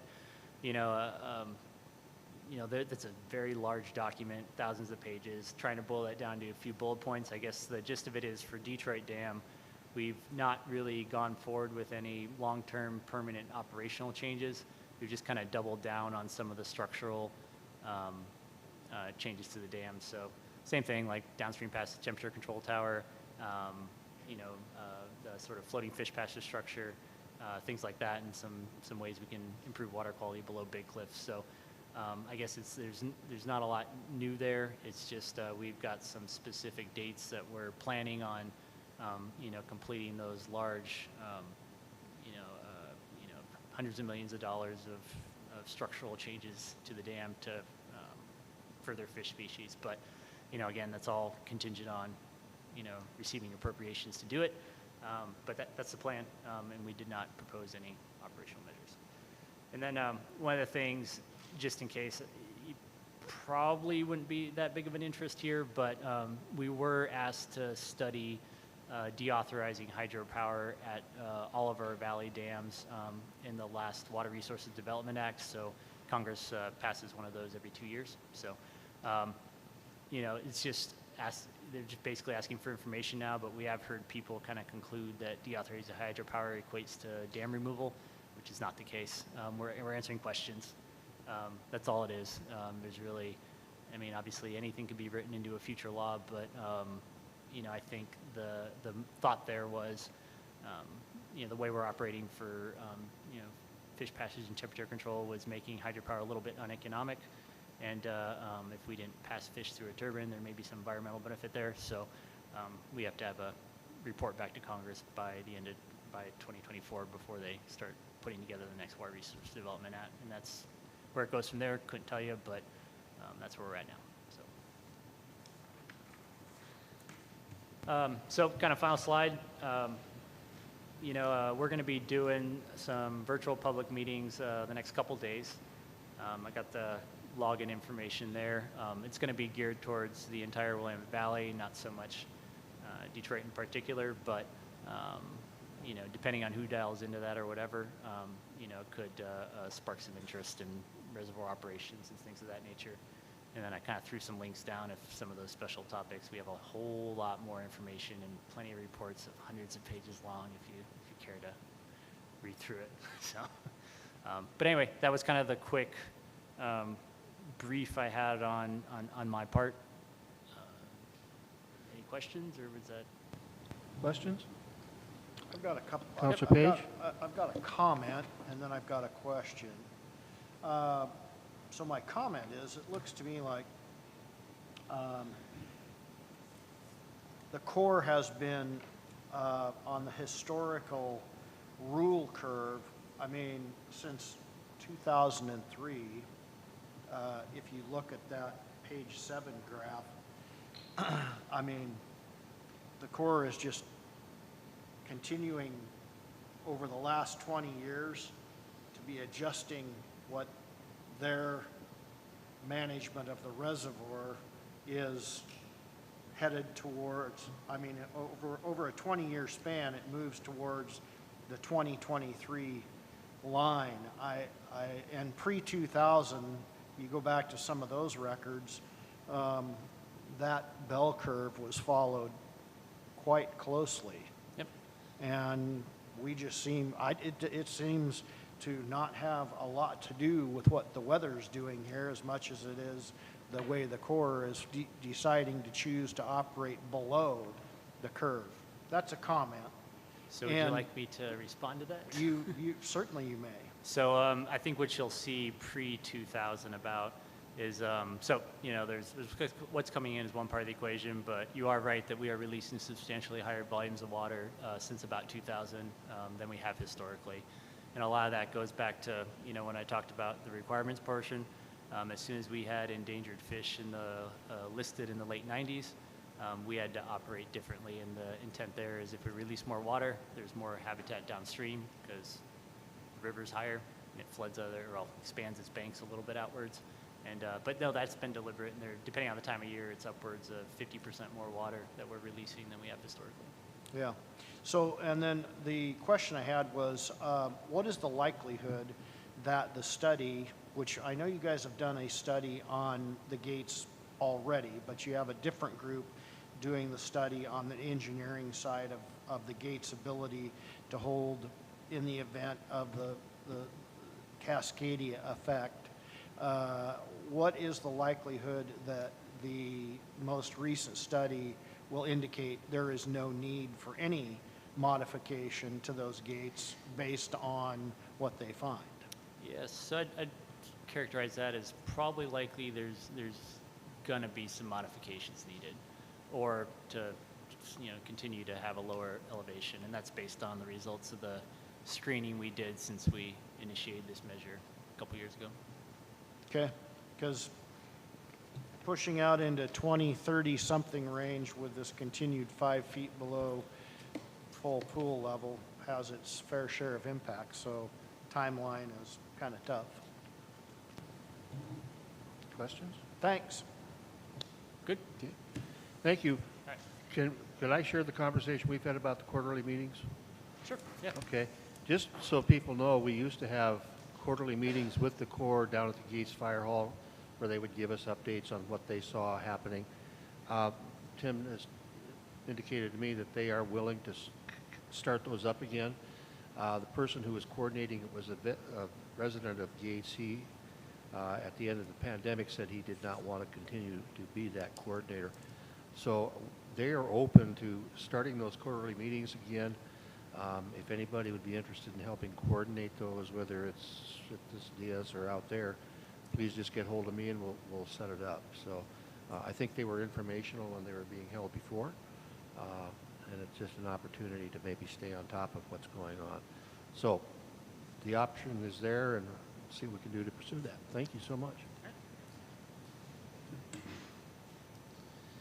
Next, we have a new district forest ranger, Michelle King from the U.S. Forest Service. Michelle, I'd like to invite you to come up and say hi.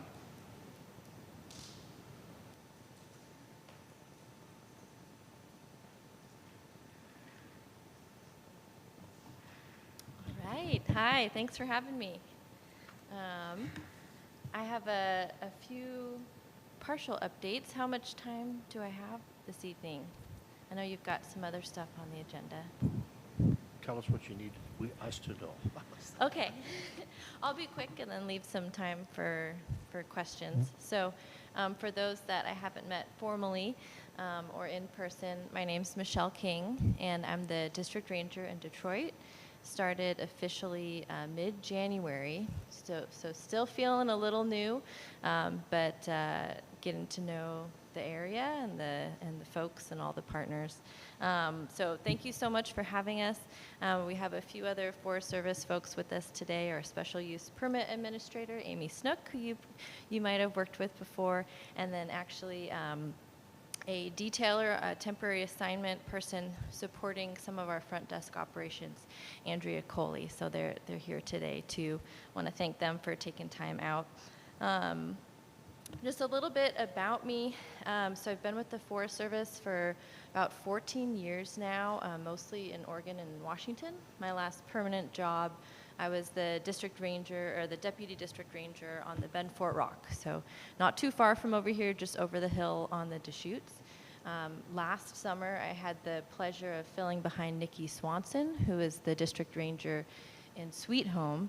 And while I was there, so I was there for 4 months, this position opened up, and really was honored and humbled to get the permanent position, and very excited to settle down in the canyon. My partner and I are in Staten for the moment. We're taking the year to kind of explore where we permanently want to land. But I've got a lot of roots in Western Oregon, so looking forward to many more meetings with you all and getting to know folks.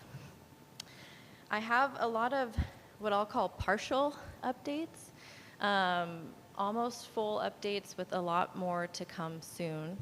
As many of you know, our front desk has been closed for essentially 3 years, and won't belabor with all the setbacks, but we are continuing to struggle with the construction that we need. And with the latest setback, we decided to pivot, and we have turned our conference room into our front desk. And so we actually had a soft opening today. So we aren't announcing anything official probably for a couple more weeks, but we're really eager to open our doors to the public. So if folks are around, we still have some kinks to work out, but please stop by, come in and say hi. It's not perfect, but we know how important it is to have our doors open to the public and to provide those services again. So again, if you get a chance to talk to Andrea, she's really been a firecracker getting us past those barriers and bureaucracies to open those doors. We've got a couple other temporary things in the works until we can be fully operational again, but we're really excited to get to that point. And we'll do a press release too once we have that hard date with all of our set times. Disaster recovery is hands down our #1 priority. So we're adjusting all the work that we've got on our plates to support the reopening efforts. So that's, rec sites, and then the roads are the major infrastructures that we're focusing on. I don't have any set dates yet. You know, the contracts that we're putting together are taking longer than expected. You may have heard, we did get our final environmental clearance last November. So essentially since then, we've been working to put together, we're going to do 2 phases of road and hazard tree work. We're finalizing those phases now, but trying to do some really high priority stuff that doesn't need a lot of on the ground work, and then a second phase to get the kind of more ancillary roads done. So I'm hoping that by end of June, we can announce, you know, the status of those contracts, and even if we aren't able to announce openings at that time, I do want to just share where we are so people know what to expect and what might be open. We have made some progress on some of our rec sites that don't have as many hazard trees to take down. So we're hoping in the next few weeks to be able to open a few of those campgrounds that have been closed for several years and a few of those trailheads. So you'll probably see kind of rolling closure order updates. So as soon as we have a couple that we can change their status, we'll do another press release and another closure order. Instead of waiting to do a big group at once, we want to open up as soon as we can. Some other things that, you know, since I've been here the last few months that have been exciting for the district is we are starting to talk about our green program again. So our green tree program, our timber program again. We have a great partnership with Oregon Department of Forestry. You may have heard about the Mass Timber Coalition. If they haven't presented to this group, I could arrange that. The Mass Timber Coalition is a series of folks in the industry and in transportation and in research that got a grant to basically put money into the technology behind mass timber. So mass laminated plywood, cross-laminated timber, those products you probably know. In the canyon here, we actually have world-class material that isn't produced at a lot of other places. So just this last year, that coalition got $41 million to try to essentially increase the production of mass timber and try to streamline those efficiencies and see if there's a way that we can make those products more affordable. So the Forest Service isn't technically part of that coalition, but we are participating through a Good Neighbor Authority with Oregon Department of Forestry. So, excuse me, you may see some projects going out, some small timber projects going out that will be focused on the potential material that could contribute to those economies. We are also, I've really enjoyed working with several levels of Marion County. I've gotten to work with Lynn County as well too, and they're wonderful to work with. But our partners here in Marion County have a lot of really exciting efforts going on, and so we're partnering with them in several exciting recreation opportunities and special use opportunities. So there's a lot of different layers going on, but we just had a really great kind of session of field trips and meetings focusing on the Little North Fork and how we can work with the county and the BLM to potentially manage that whole area better for the recreational user instead of having such separate ideas. And so a lot of big concepts and a lot of different ways to approach that, but some really exciting conversations to come. In general, you know, it's, as I mentioned, it's been really humbling, all the different partners I've been meeting and stakeholders. I still have a lot of folks I haven't met yet, but it's really encouraging all the folks that are willing to work with us and partner with us and align with our vision. And yeah, we're very excited for this summer season. We still have a lot of good work to do, and next summer we're going to be doing a lot of reopening too. But you know, we're here to be part of the community and support the community in the canyon any way we can. So those are my highlights. Would love to come back maybe when I have some more solid dates and numbers and things like that, but that's kind of the snapshot of what I've got. Any questions or anything I didn't cover? Jeff, do you have traveling.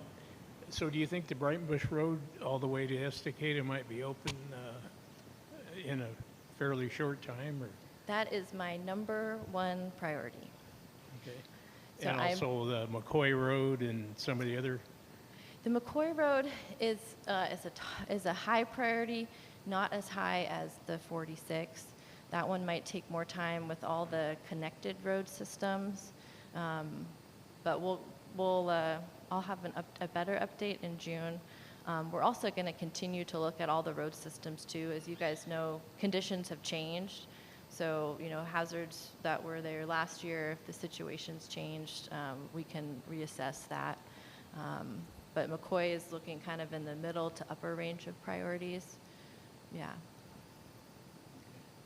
And I know that's I'm still learning, and I haven't recreated myself, but I know that's a huge draw both in the summer and the winter.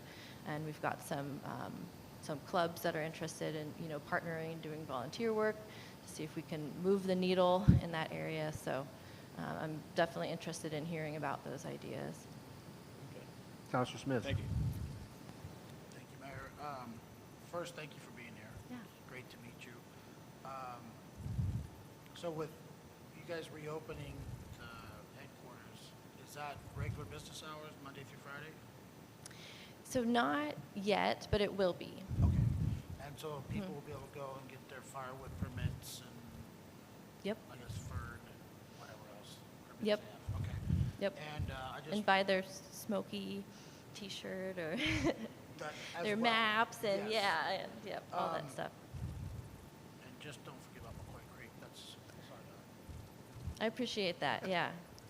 Well, and, I totally realized, right? I'm new, and so a lot of people on this board and in this room here have a wealth of knowledge, and so it's good for me to hear kind of what are your priorities, what do you care most about, what have you heard from the people that you interact with, and McCoy has been one, but I appreciate hearing it again every time. So, yeah. McCoy is really important, Thank you. so you could hear it again. Yeah, it's good. We winter recreate there, and we were driving everywhere now, and Yeah.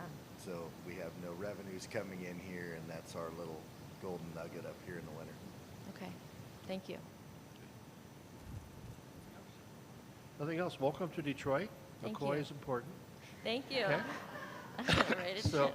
but thank you. We look forward to working with you. We do have, just so you know, we do keep under staff reports usually towards the end of the meeting. We do have the U.S. Forest Service there to give reports Oh, great. kind Okay. of at the end of the meetings. Okay. So you're always welcome. Okay. And go from there. Okay. Thank you. Wonderful. Look forward to working with you. Thank you very much. Thank you. Moving along, item 6, committee reports, time set aside for committees established by law, ordinance, or other authority to report to the city council on the committee's ongoing work. As far as I know, we don't have any. Public comment. This is the time set aside for comments from the public on matters not on the agenda. Commenters are limited to 3 minutes. Time may not be yielded. Questions from the council or staff or to commenters shall not be counted against the allotted 3 minutes. Is there anybody who would like to address council? Hearing none, we will move on. Thank you. Item 8, resolutions, order, administrative action. Army Corps Lake presentation, we kind of moved that up. Detroit Marina excavation and resiliency project. Larry? Rob? How are you? Good.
each of you could identify yourselves when you start. Thank you.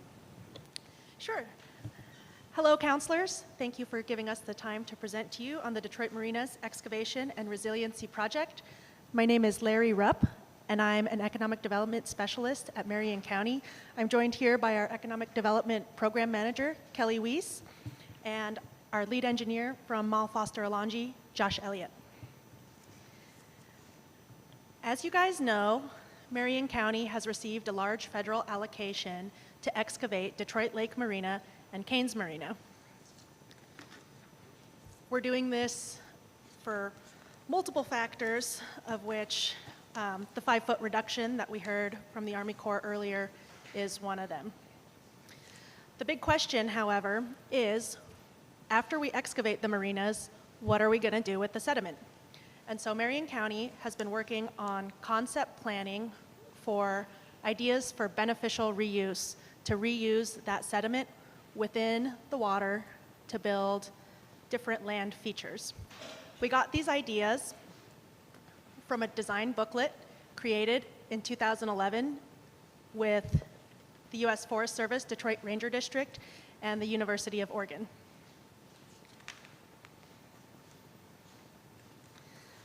The goal of the project is to support the city of Detroit's economy and the economy of the North Santiam Canyon by creating a more dependable lake season and creating new community benefits with these land features.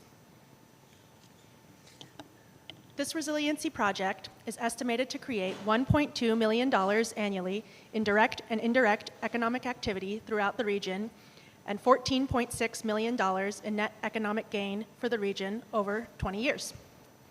We want to multiply the benefits of excavating the marinas through beneficial reuse of these excavated sediment materials. And by that, as you can see, would be constructing new parks and trails, maybe habitat for fish and wildlife, or other recreation opportunities. As a large portion of this project is funded by ARPA dollars, we are on that ARPA timeline of where the project must be completed by December 2026. And so we're starting on a pretty aggressive schedule. That would mean that we're looking to break ground on the marina excavation around September of next year.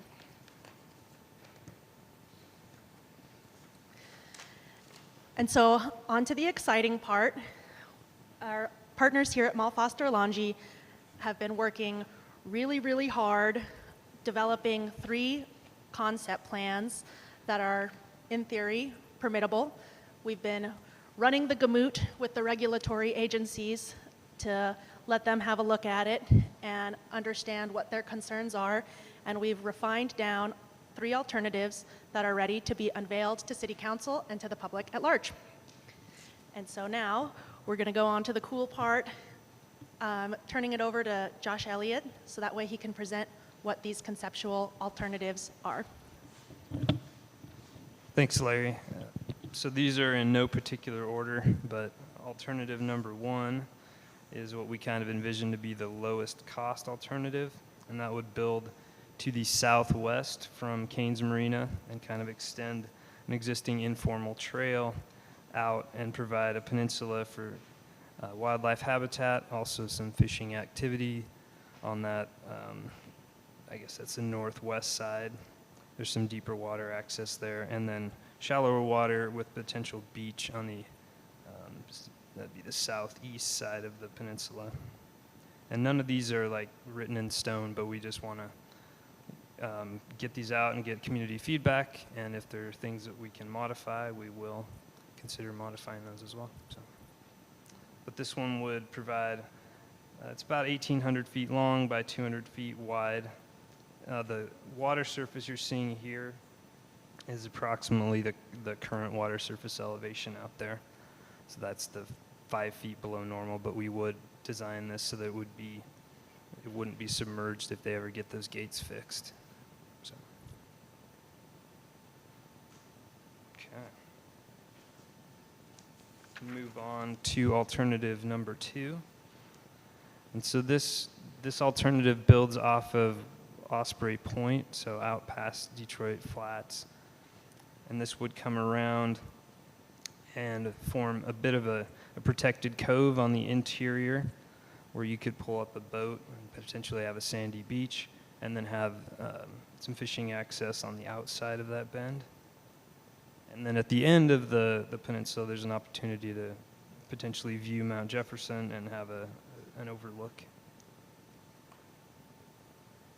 And so this would probably be the most recreationally intensive because it would give people a place to take their boats, and that people could walk over from the day use area and meet them there.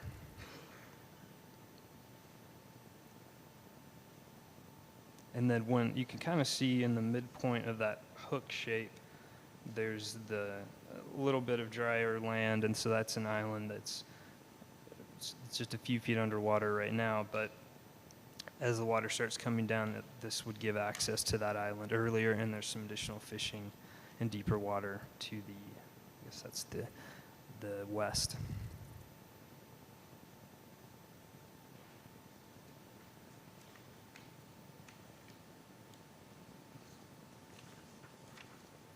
Okay.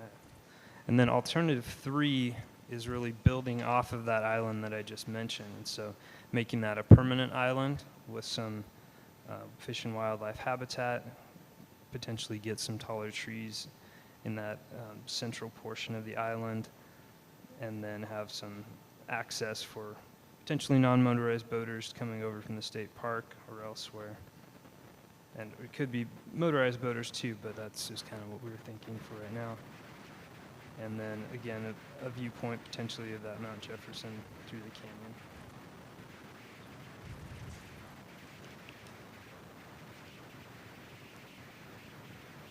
Okay. I'll let you guys digest that a little bit. We have a page that kind of walks through some of the comparisons and some of the qualitative values for each of them. We've really tried to minimize the impact to people who have houses on the lakefront. That first alternative kind of bends away, so it's not as visible, and it would be vegetated, so it would kind of provide a nice alternative to the stumps, potentially, when the water's lower.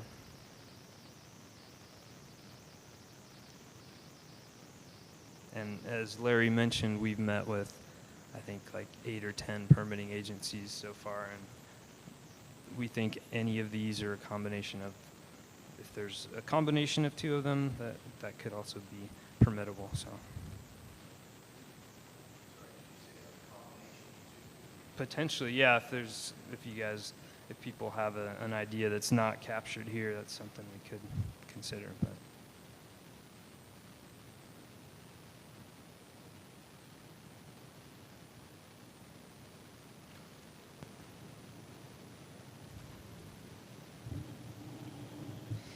Great, so sorry, Denny?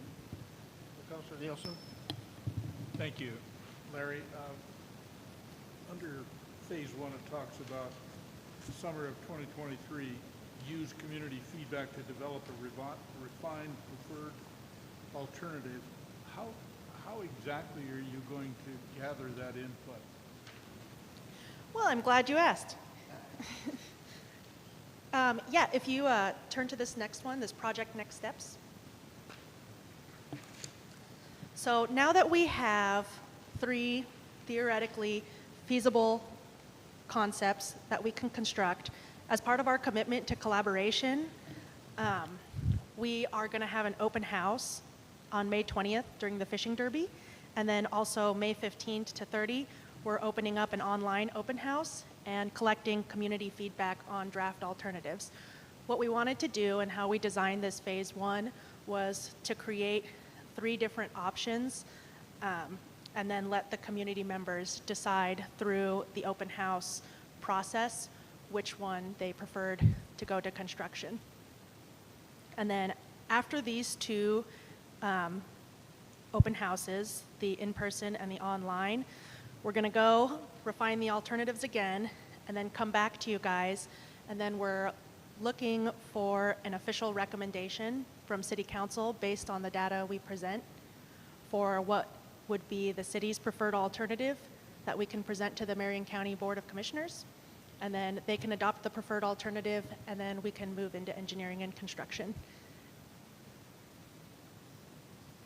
You remember when we did our first visioning project here with Sarah Alabin, and we had a questionnaire and a meeting in the gym next door, and she produced some cards with a QR code on it, and that linked to a survey online, and we had tremendous success using that particular gathering model to develop feedback, and I just thought it might be appropriate for you guys to use a similar tool.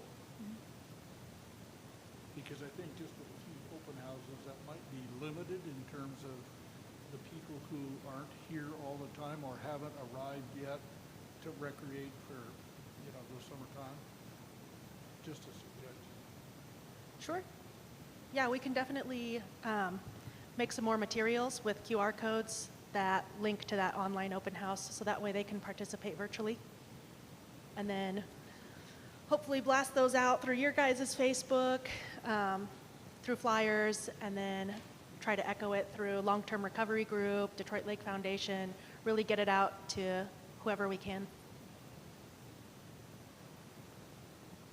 And then, so we would like in July to request a city council meeting with you guys on the 18th, so that way we can look towards getting a formal recommendation from the city for what they would like to recommend to the Board of Commissioners to construct. And then on July 27, we would present that, and then in August, we would formally adopt it, which would allow us to start moving into engineering and construction.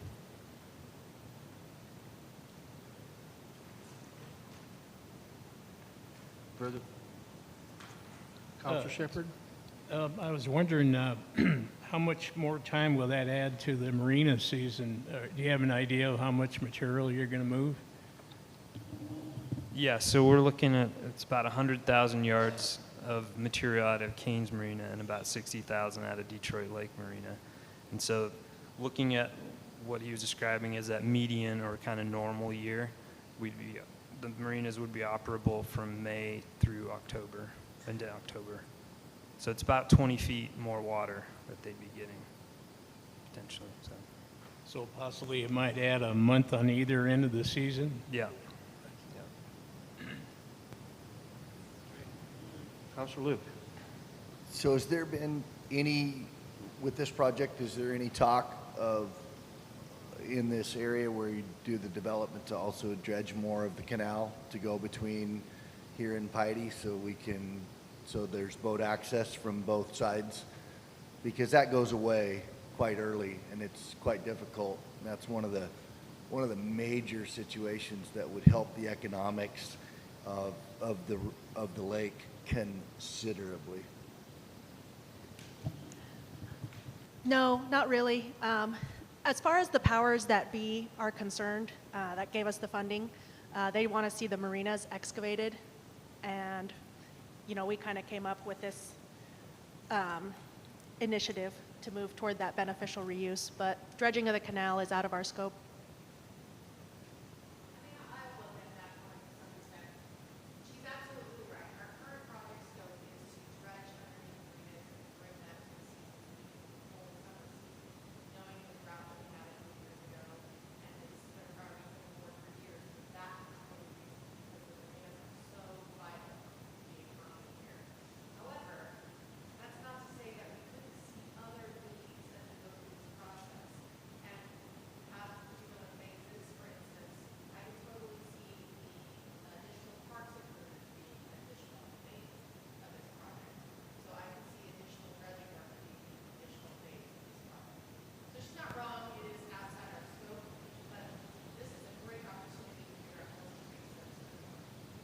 Yeah, absolutely. I was just wondering how that would play into this. As a businessman that's done quite a bit of excavation, when you move all this equipment in to do this, I wonder if there's any way to extend that slightly, because it takes literally nothing but a little bit of time when you have all that equipment moved in to just, and you're moving the sediments to this area right there next door. We're talking a few 100 feet away, to just take a couple more days to move that sediment down in the canal and up to where these, like we saw, Larry, the sandy, to create even better beaches and so forth. So I just wonder if there's any way to investigate that in the short term and maybe look at other funding possibly or anything. I'm just throwing that out there. Now's the time to act for a small extension of that. I realize we talked about boat ramp and so forth. I know that's a big thing for possibly down the line, but putting it all together in a plan, and at this point it just seems when you're out there with all that earth moving equipment moving that sediment, and the more the better. So thank you. Further questions, comments from council? Hearing none. Thank you so much for all your work and appreciate it.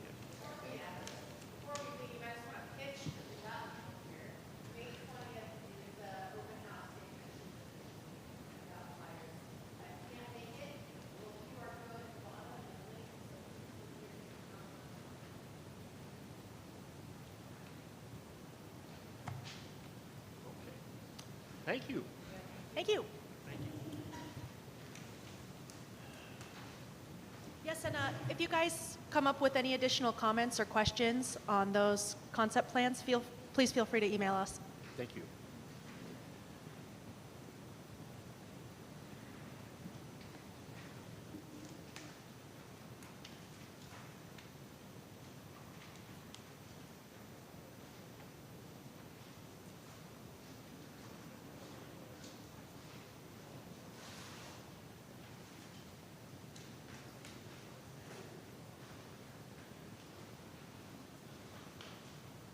Moving along, ordinance number 270, utilities franchise agreement.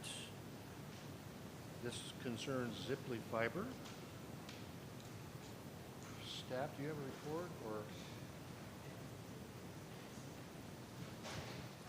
Well,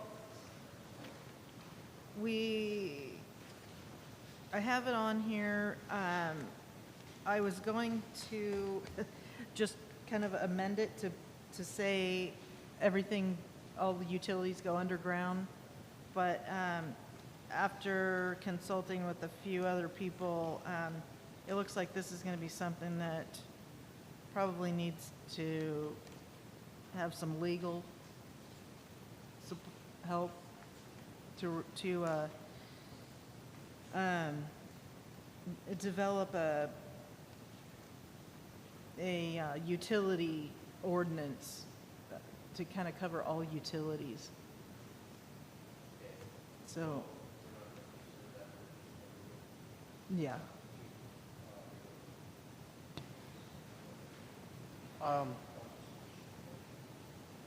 Doing some reading on this,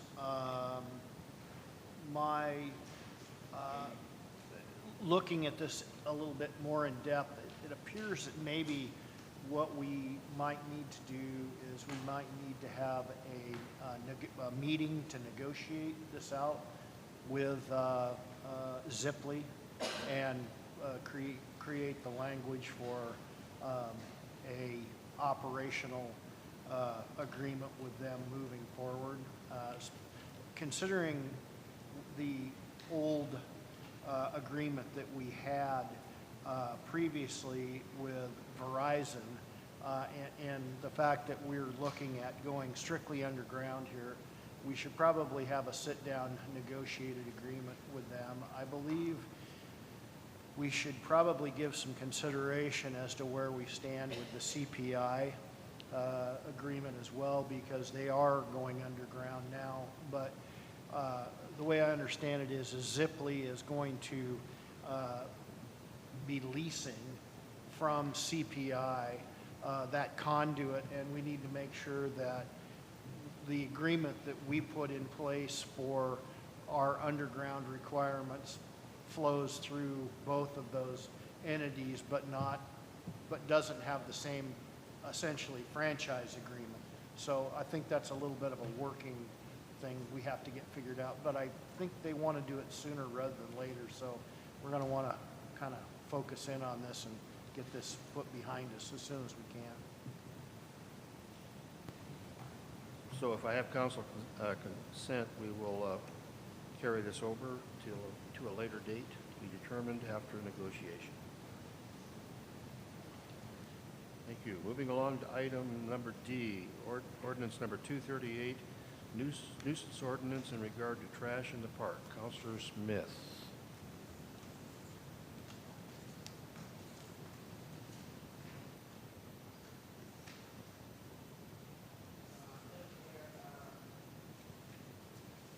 Thank you, Mayor. Ordinance number 238 has, well, some backstory with this, with our city park, and I'm not sure about the forestry park down the flats, but we're having a problem with a lot of trash and rubbish and refuse that people are stopping by and throwing in the dumpsters, not pushing it all the way down. And we have some pesky birds, squirrels, other varmints that are enjoying picking it out and spreading it all over the town. There is an ordinance for it, but it seems like it needs to be amended and or reestablished or rewrote to not allow this. I mean, right now I've sat across the street of the park and watched Mr. Vetter take the trash out, and 15 minutes later, birds are back in it, picking the stuff out of the trash that people just put in it and throwing it all over the park. It's not, I know we got new garbage cans. I haven't really seen how much that's helped, but I know there are a lot of people that come through the highway that like to use this as a dump station, so to speak. I get that they want to get rid of their trash out of their vehicles, however, it's at the city's expense of personnel, so on and so forth. So I'm looking for suggestions really on how we can help clean up this ordinance to help enforce, to keep our parks clean and the city. I'm sure the stores have had it pre-fire. I've seen people throw garbage bags away in Cedar's garbage cans. I've seen at the gas station, they have a sign on their garbage can that says you'll be held to the full extent of the law, which I don't really know if there's a law, but anywho, it's a problem, and not just the parks, it's throughout Detroit. So, open for suggestions. Counselor Smith? Councilor Page. I have a, Go ahead, Councilman. thank you. I think maybe starting out with a couple of signs in the park that say, no dumping of extra rubbish, you are on camera, and maybe us placing 2 cameras in the park might be some place to start. I don't know. Deterring this is, Oh, it's not going to be easy. it's not easy, but maybe something like that. I don't know. But signage that said you're under surveillance, and if you dump your rubbish, you could receive a fine. What about simply taking the garbage can away? I've thought about that as well, and I've also thought, I know what happens if you take those bathrooms away. They go in the park. You have waste baskets inside the bathrooms, that's fine, but as long as you have a receptacle outside, people are going to use it as they are today. If you make it larger, they'll just use it more. So it might be the simplest thing is to just get rid of it, see what happens for a month. I mean, we're going to start having a lot of activity over the next couple of weeks and test it and see what happens. It's almost a futile exercise. It's almost a futile exercise to expect that human nature is going to do anything but use the easiest method for disposal of anything that's in their vehicle or pockets. Well, and I've thought about too, is garbage cans, now we have 4 of them out front, there's moving them to the back. So they have to walk. Yeah. I mean,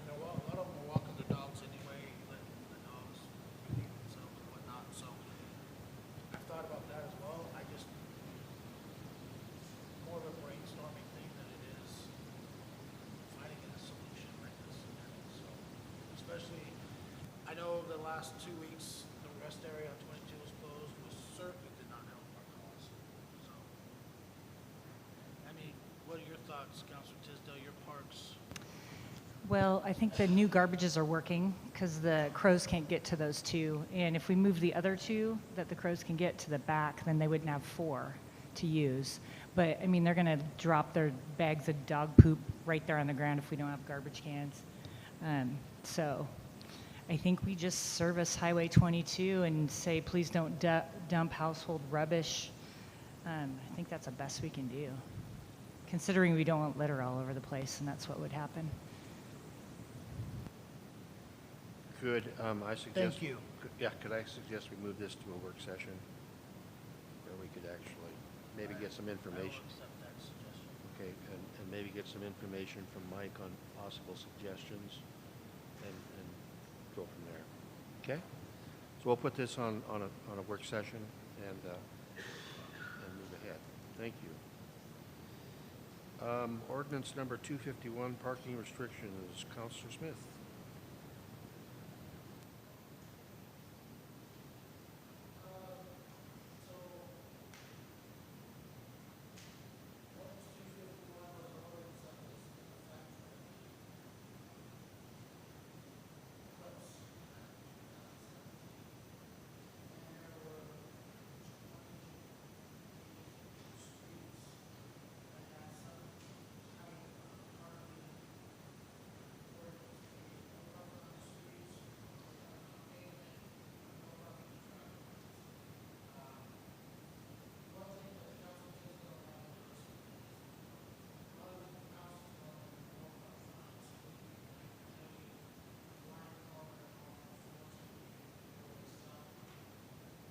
South or north,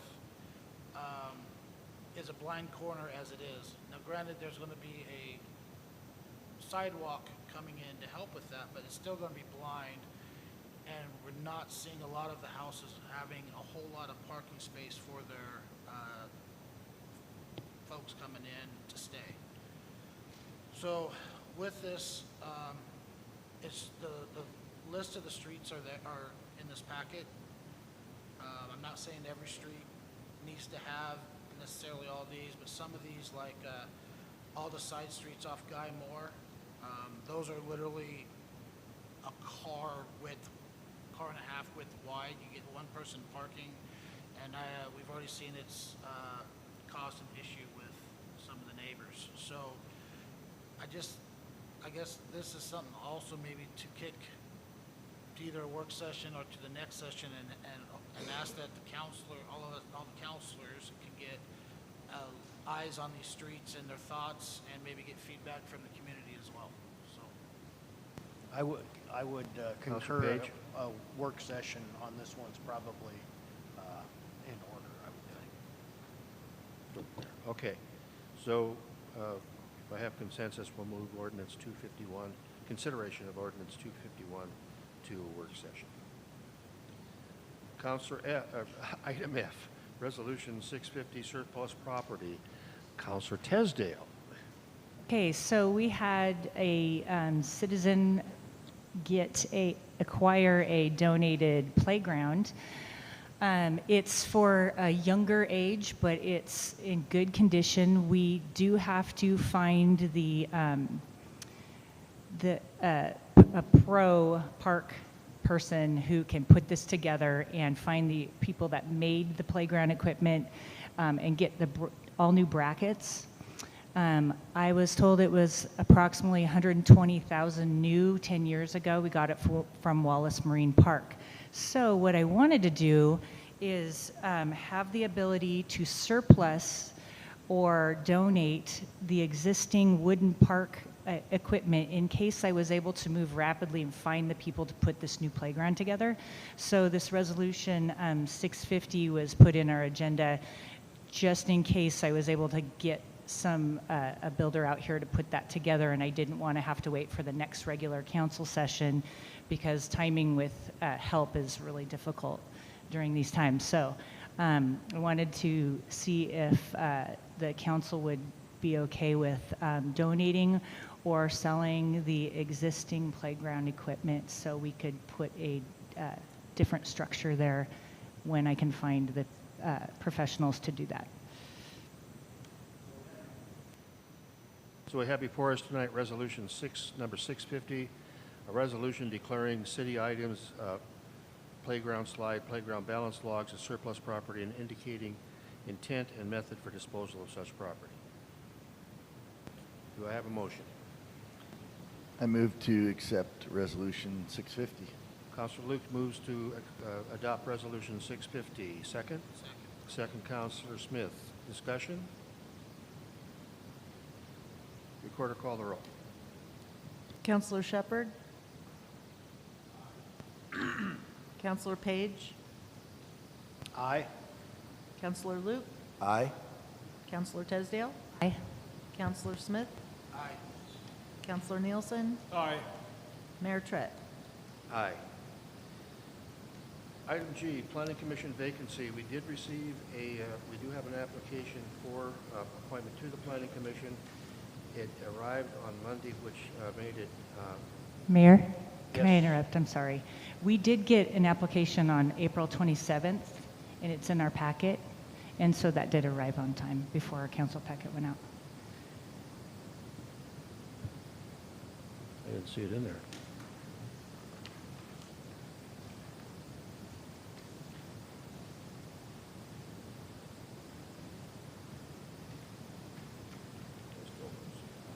Do you want to pass it over?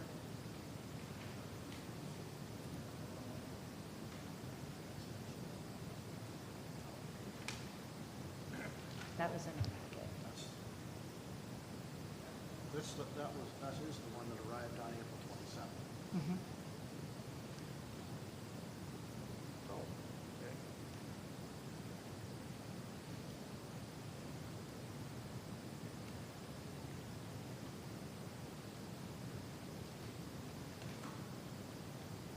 And we do have one more. Did the other one, did we get one beginning of this month?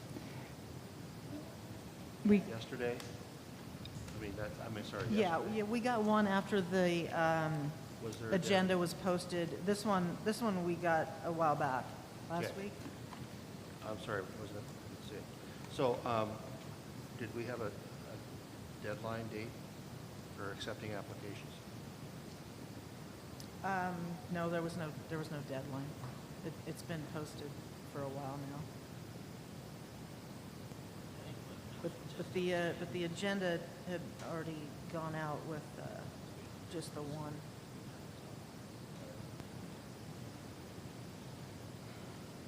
Okay, so we have an application from Nancy Powell, sorry about that, we just didn't see it.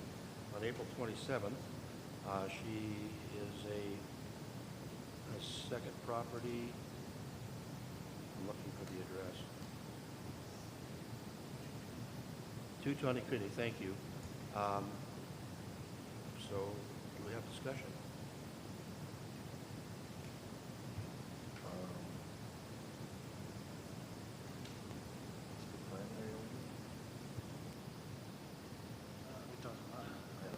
It doesn't matter on planning. You have to own your property for a year. Yeah. Yeah. Well, based on what I'm looking at here, I would say that Mrs. Powell or Miss Powell certainly probably has qualifications for planning, and I would make a motion that we appoint her to planning. Have a motion, Counselor Page, to appoint Nancy Powell to the Planning Commission. Second? I'll second. Second, Counselor Shepard. Discussion? Recorder, call the roll. Counselor Shepard? Counselor Page? Aye. Counselor Luke? Aye. Counselor Tesdale? Aye. Counselor Smith? Aye. Counselor Nielsen? Aye. And Mayor Trett? Aye. Motion passes unanimously. Item H, Detroit Community Center, rental fees, fire district, 2 bays, and kitchen build-out. Is this just informational for us? Actually,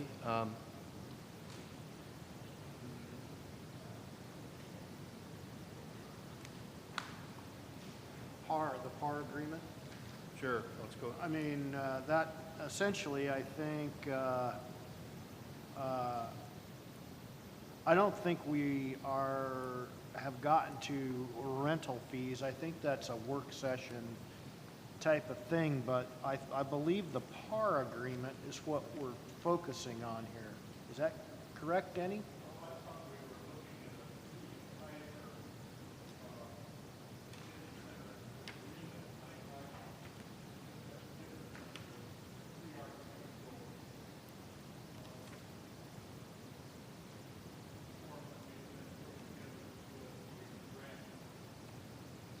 Well, I think what we've got here is this handout with City of Kaiser, as I see it, is their version of how the community center For using operates. facilities. And from my perspective, and there's a community center customer checklist. Unfortunately, I'm not sure if the audience has all of this in front of them, and we haven't gone through a work session related to this community center, the operation of it.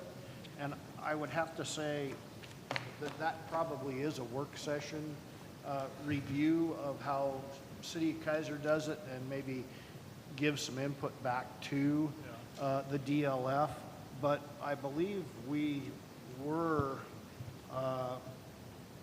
working on moving forward with this, the preliminary architectural, the PAR report, which is our co-agreement on the grant money, and moving forward in terms of how that might break down between the kitchen, the medical room, appliances, some furnishings, some audio upgrade, and the gym bleacher repair or replacement. That packet was kind of where I thought we were really trying to get to with the Detroit Community Center issue. Yeah, I think you're spot on, Councilor Page. We actually had a work session with a group of people, both the DLF representatives as well as council representatives, to talk about this simplified preliminary architectural report, which contains all of the issues related to the build-outs for the items that you mentioned. I think we're there. I think if folks are on the council are comfortable with moving ahead with that, I would certainly make a motion to approve it, to move ahead with DLF to complete this and get it turned into USDA so that we can begin to work towards building budgets for the various components of the grant. So your motion would... And I might add to this, what USDA was looking for here was a fairly broad-reaching plan, but with some specifics to it for us to get our feet on the ground as moving forward with this money. Some of these things can be moved around. There is the ability for adjustment back and forth. This isn't in concrete, but this provides a pathway with USDA for their understanding of essentially where this is all going. Exactly. Yeah. And the total grant's $500,000. Correct. So basically what you're saying, your motion, as I understand it then, is we would be voting on not this whole item H, but just we would be voting on approving to go ahead with the kitchen build-out PAR grant application. Yeah, as in our packet, it's the simplified preliminary, easy for you to say, architectural report, which is what USDA needs for us to proceed. Okay. So I have a motion, Councilor Page, to authorize the committee to go ahead with the DAR, or PAR, thank you. Second? Second. Second, Councilor Smith. Discussion? Recorder, call the roll. Counselor Shepard? Aye. Counselor Page? Aye. Counselor Luke? Aye. Counselor Tesdale? Aye. Counselor Smith? Aye. Counselor Nielsen? Aye. Mayor Tritt? Aye. Motion passes unanimously. Item I, policies on remodels, building in regard to water meters. Counselor Page. Thank you, Mayor Tritt. You guys are going to get sick and tired of hearing me. The point of this is to, and I'd like to move this into a work session as well. We've had several rebuilds in the city that essentially the driveway has changed position relative to where it was before, and the water meter was not changed. What we do not want as a city is to have water meter encased in concrete in somebody's driveway, because we cannot be liable for if we have a break where the city can't go around jackhammering and saw cutting driveways and paying the bill to do a repair of that nature. And so what we need to get is an amendment into the code somewhere that makes it clear that water meters do not get encased into asphalt, concrete, or what have you. And then if in a rebuild or a new build process, the water meter has to be moved, that is on the property owner in terms of them doing that. So that needs to be part of the site plan on any of these properties. We're trying to work through the few that we didn't catch in this, but at the end of the day, we need to make certain that those water meters are not put in a driveway or a permanent surface in some way, shape, or form. So work session if we can. Without objection, we'll move the policy on remodels, building in regards to water meters to work session. Hearing none. Item K, Detroit Lake Foundation, that is actually should be, the Detroit Lake Foundation is going to start sending a representative to council meetings to give updates on what's going on with the Civic Center and other projects they're involved in. That should be under staff reports beginning next meeting. The representative who is going to make that report was not available tonight due to a work commitment, so we will add that on to the staff reports beginning next month. Item L, water rate study. Mr. Del Moro, do we need, are we done with that? Thank you. Moving along, item K was the one I added at the beginning of amended the agenda with. We have a request from to Rena Evans of 330 Boulder Street here in Detroit. I am requesting that we approve to have a porta potty delivered to their Detroit address for the holiday weekend, May 26th through 29th. So my understanding is we'd be authorizing them to put a porta potty on for those 3 days only. Do I have a motion? Move to allow them to have a porta potty moved in. Councilor Luke moves to have approved the request. Second? Second. Second, Councilor Tesdale. Discussion? Clerk, call the roll. Mayor, excuse me. Councilor Nielsen. Isn't there an administrative process we could use to make these approvals rather than doing it at council meeting? I think that's something we could look at. Thank you. Another work session. Recorder, call the roll. Counselor Shepard? Counselor Page? Aye. Counselor Luke? Aye. Counselor Tesdale? Aye. Counselor Smith? Aye. Counselor Nielsen? Mayor Tritt? Aye. Motion passes unanimously. Item 9, consent calendar. We'll be voting on approving the minutes of the Detroit City Council regular monthly meeting, April 11th, 2023, and the work session of April 25th, 2023, and approving to pay the bills. Do I have a motion to accept the consent calendar? Motion, Councilor Page, second, Councilor Nielsen, to approve the consent calendar. All those in favor say aye. Aye. Aye. Aye. Opposed, same sign. Abstentions? Motion passes unanimously. Staff reports. I'm going to ask to move item G up first.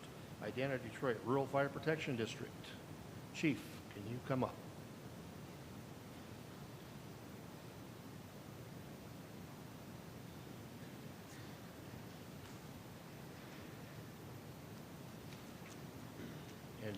can you, is the microphone on? And, Little green light's on.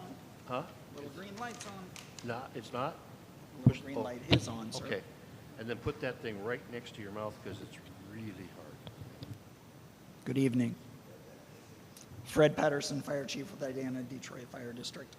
I just wanted to come in and give you guys some updates. We've got a lot of stuff going on. The new fire station build and a bunch of grants that we've been awarded recently, so I'll give you some quick updates on that. For the new fire station, our partitioning packet is into the COG right now, Council of Governments, and they have done the quick review. They have all the pieces that they need, and so it's in the review process now. And hopefully we'll have possession of the piece of property here within the month, is what they're hoping for. K&E Excavation has finished up the surveying for the piece of property. We have all of our lines in place now. And again, we're waiting for the partitioning and the documents to get sent into the county for our possession.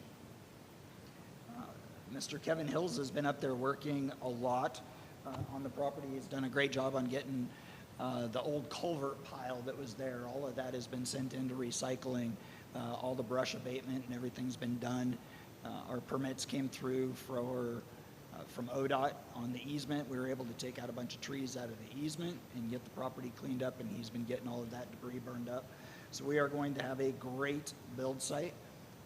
We signed our contract with our general contractor. It'll be Lindstrom Construction out of Eugene. Our plans are in at the architectural firm. I've signed the contract with the civil and the mechanical and structural engineering, so that is moving forward.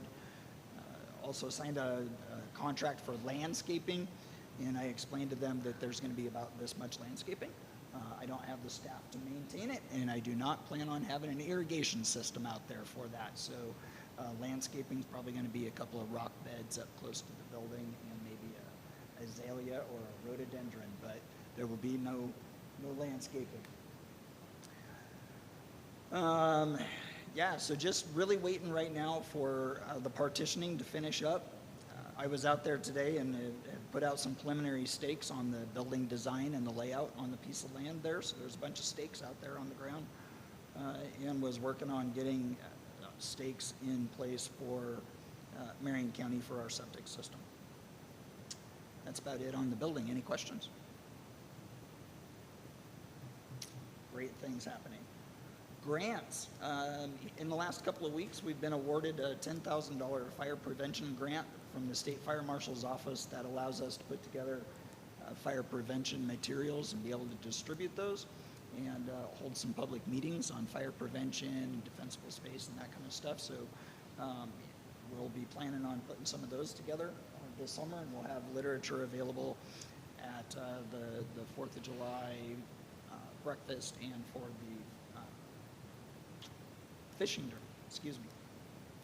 Also, we were awarded a $35,000 grant from the State Fire Marshal's Office for upstaffing. And what upstaffing does for fire districts is it allows us that $35,000 to hire seasonal firefighters.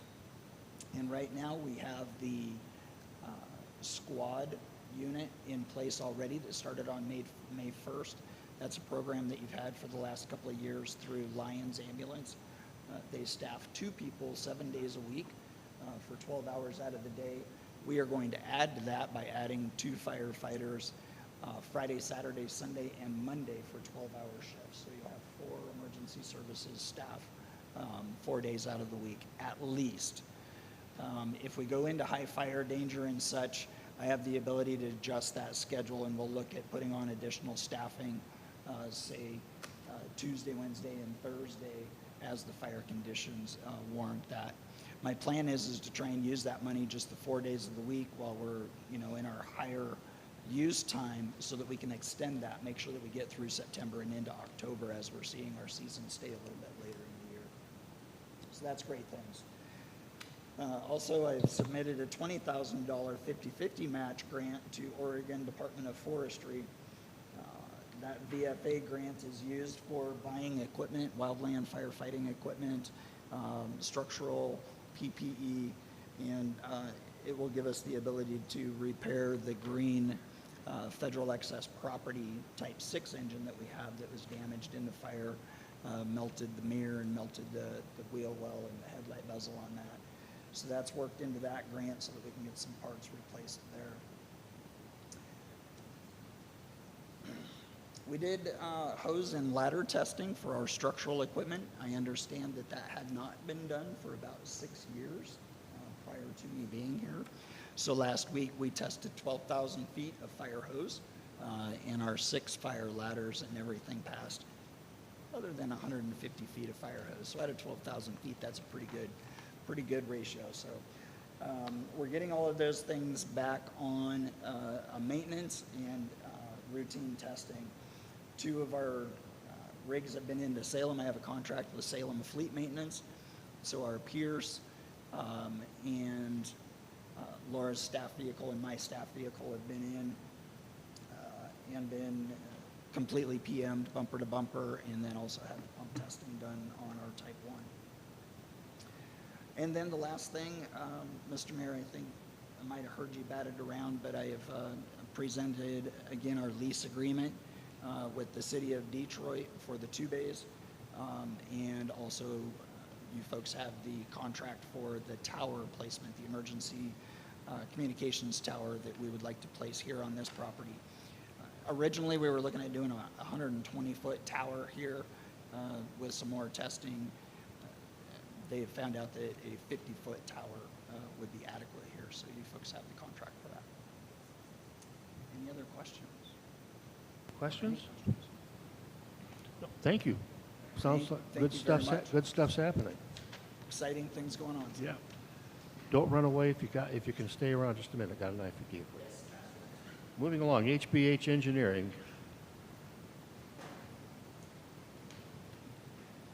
Sure, you guys are plenty sick of me at this point. 2 quick items is we just put out to bid the Forest Avenue improvements and the Brighton Bush Pump Station rebuild. So those are advertised. Currently, we are scheduling, and I'm going to mix this up. The bid openings for those are May 30th and June 1st. I believe Forest Avenue goes first. I could be wrong on that. So we'll likely request a special session shortly after to put out the notice of award on that. And the main reason for the push on that is the Forest Avenue improvements. We want to get that under construction as quickly as possible. A, to have as little impact on the summer season as we can. And B, the new rules with ODOT is you cannot apply for another grant from them until all previous projects are closed out. So that really means we need to get that project wrapped up with construction by the end of July so that we can have the permit or the application process in August for the next round of funding. So that's pretty much all I have, and yeah. Questions? Thanks again. City Recorder. I just wanted to go back. You skipped over the cleanup day up above. I know at the last meeting, we decided not to partner with IDANA on the cleanup day, but Councilor Tesdale had asked if we wanted to do our own.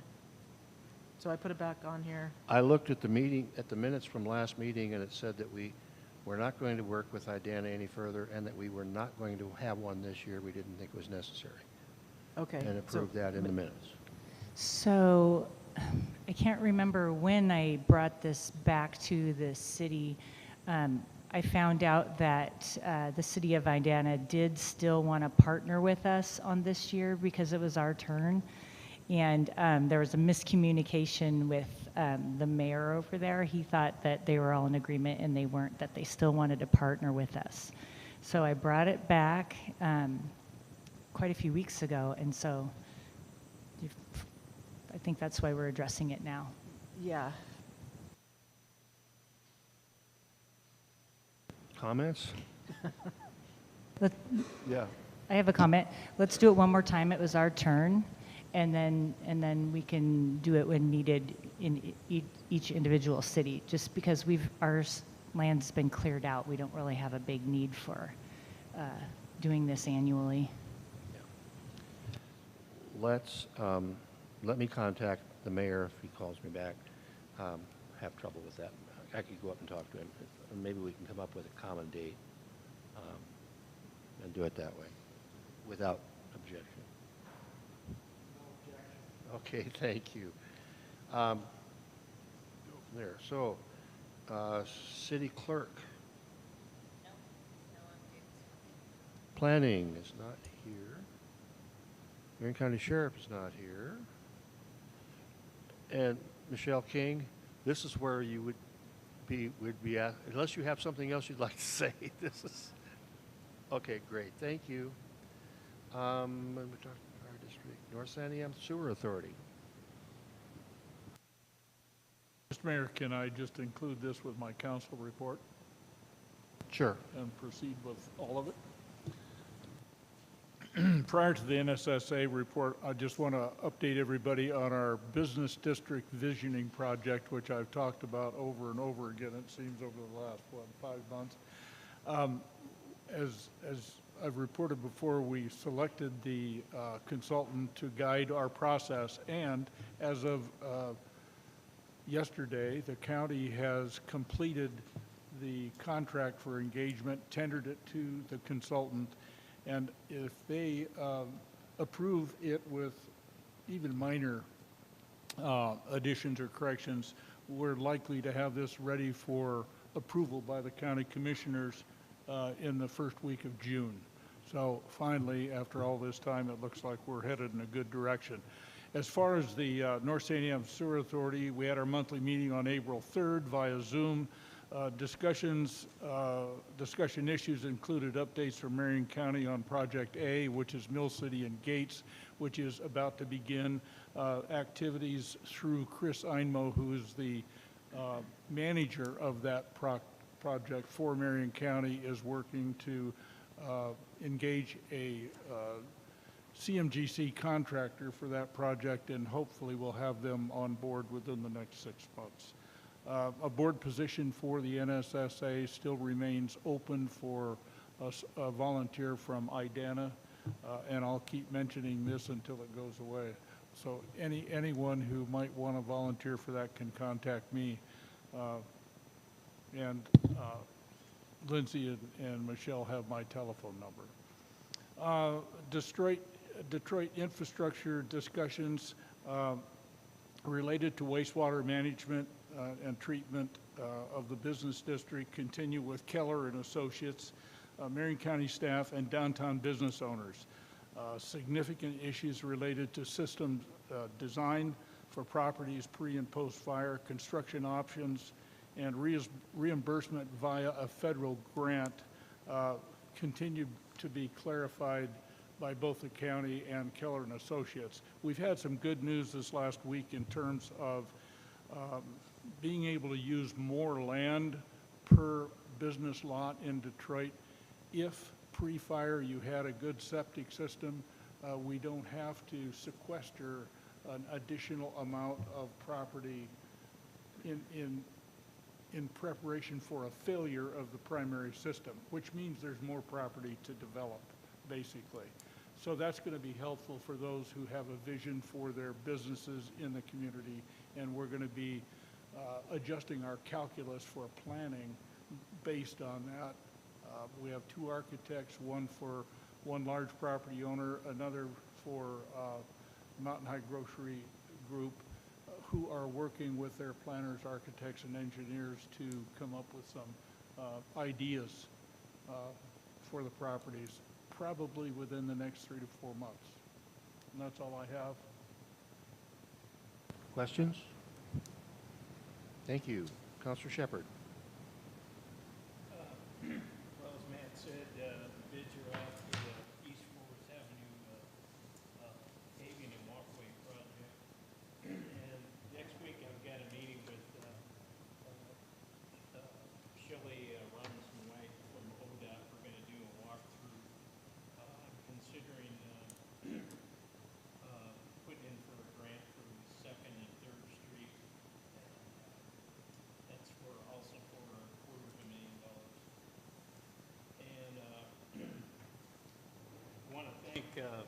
Lisa Austin for bringing up 91 rather large maple trees. It's going to go a long ways to have more shade trees in town, and this is the second year she's done it. I believe she's going to make it a yearly event, but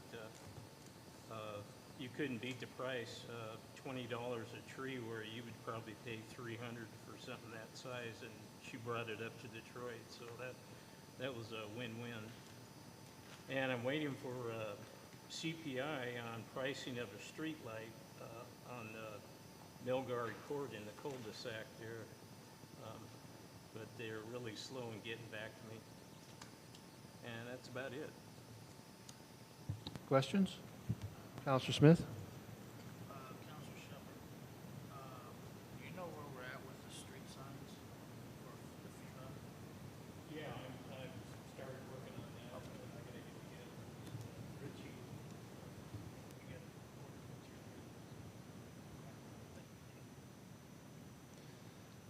Counselor Page?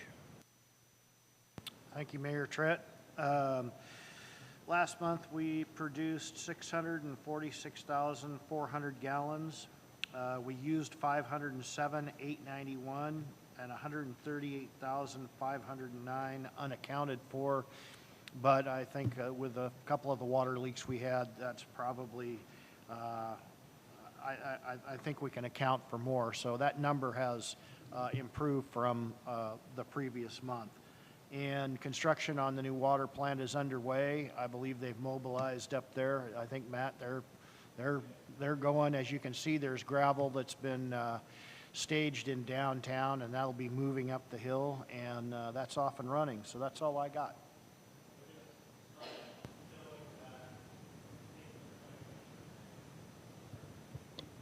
Transferring, yeah.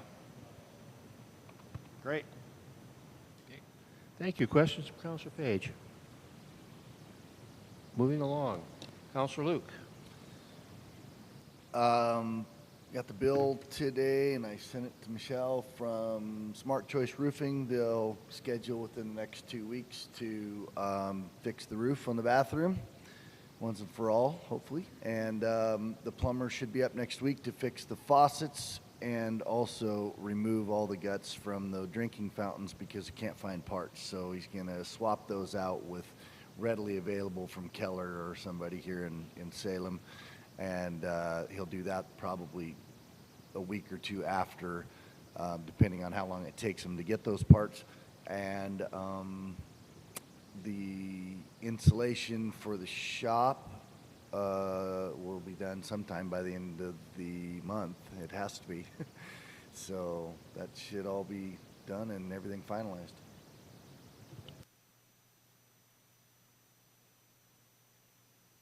Tesdale?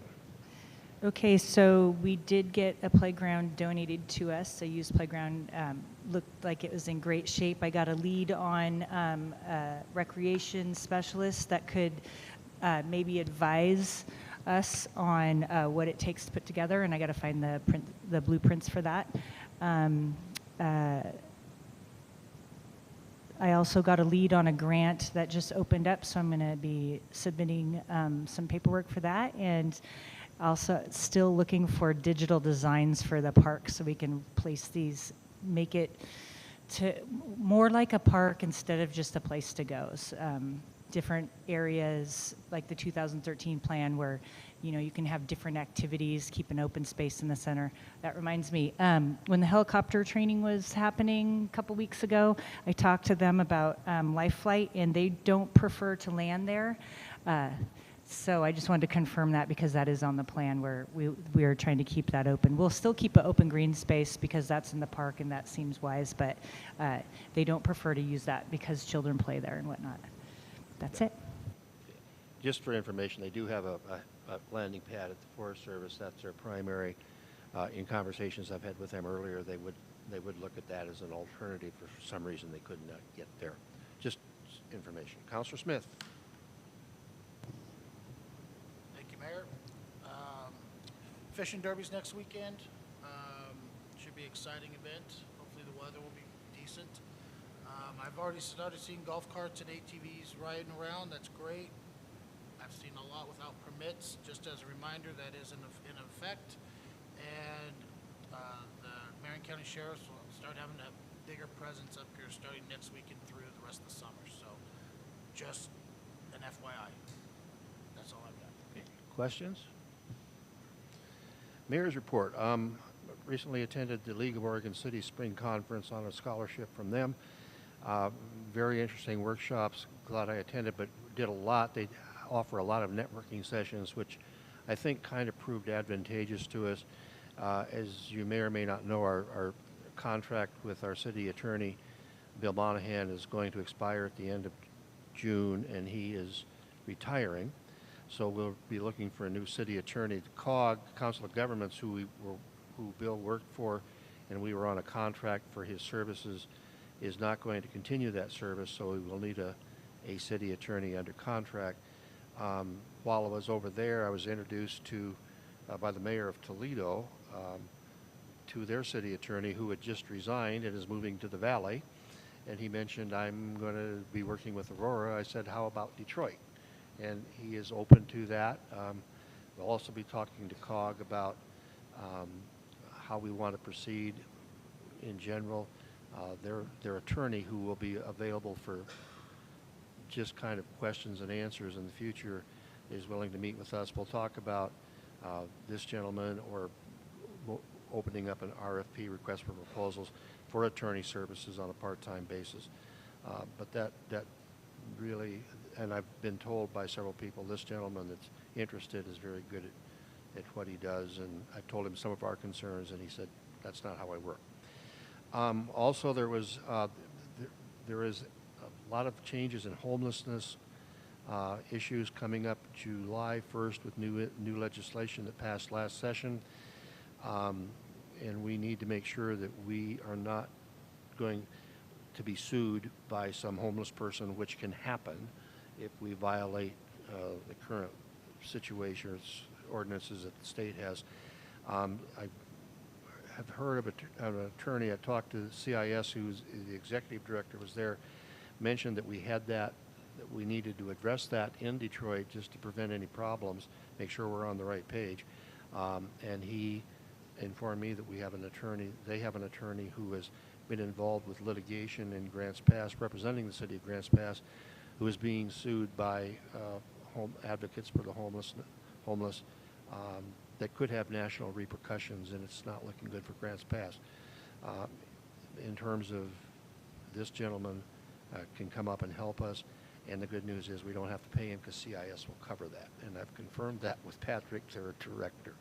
And then finally, and this doesn't necessarily affect Detroit specifically, but the deputy director of ODOT was there and made a presentation. I approached him afterwards and said, we need to talk about guardrails along Highway 22 between Gates and Detroit.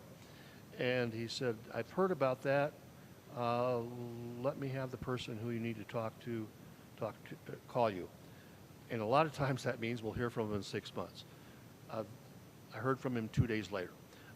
He's the supervisor for District 3 of the ODOT.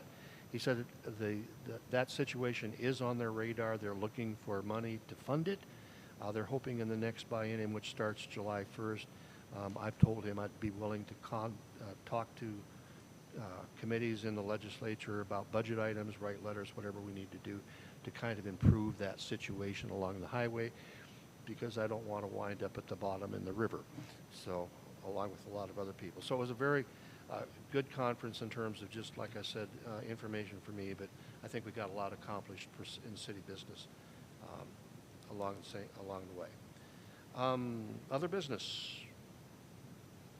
Upcoming meetings. We have a special session. That will be a special session on May 30th here at Detroit City Hall at 6:30 p.m. to discuss some of the options we've been talking about tonight. And Councilor Smith will be absent with notice. Okay? Mayor Tritt, Councilor Page. That date, the day after Memorial Day weekend, I just am wondering if we don't want to consider trying to move that special session. even out to the 13th council meeting. What do we have on that special session? Have we developed a, You were going to have a public hearing on the RV thing, on the building code. yeah, plus we've got a work session the 23rd. So that's a pretty substantial stack up. I would. Actually, I think we did this because, as I remember, what we said we were going to do is we were going to have council meeting on the second Tuesday, work session on the fourth Tuesday, which would be the 23rd. So maybe we need to get the word out that we're going to do that special session on, without objection. Move. Okay. Can you be here on the 30th? You told them the 30th, so. Yeah, and I get that. Okay, yeah. Yeah, I don't think we have enough time to announce it to make that work. I think we do. Michelle, do you? Okay. Well, it was supposed to be a public hearing.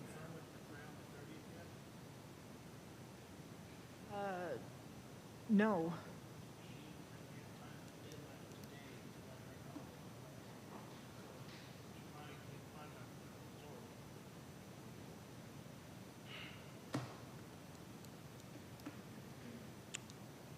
Well, I don't know how it got moved to the 30th down here.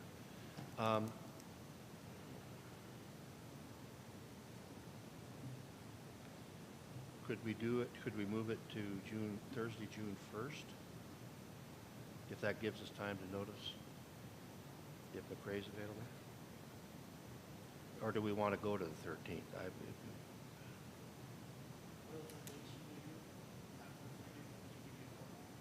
She said either June 13th or the May 30th, if that works better. But Wasn't she the- needed to know by she needed to know by today. Well, I thought I heard there was one before, there was another date, like the 6th? Let me call. Well, I would move that we reschedule for sometime into the first part of June, no matter what. Okay. I don't see the 30th as working. Yeah. I will call McCrae tomorrow morning. In fact, I'm not going to call her, I'm going to go down. And we'll get some dates, and then I'll let you know, and we'll put out word to the council and get it out on social media, like right now, and go from there. And then So if is you there could- going to be a work session on the 23rd It would be still?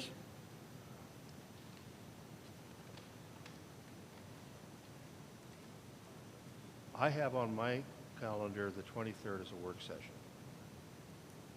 So I think we'll do the 23rd as a work session. That's fine. Okay? So we will do a work session. Sorry, folks. We will do a work session on May 23rd, 6:30 here.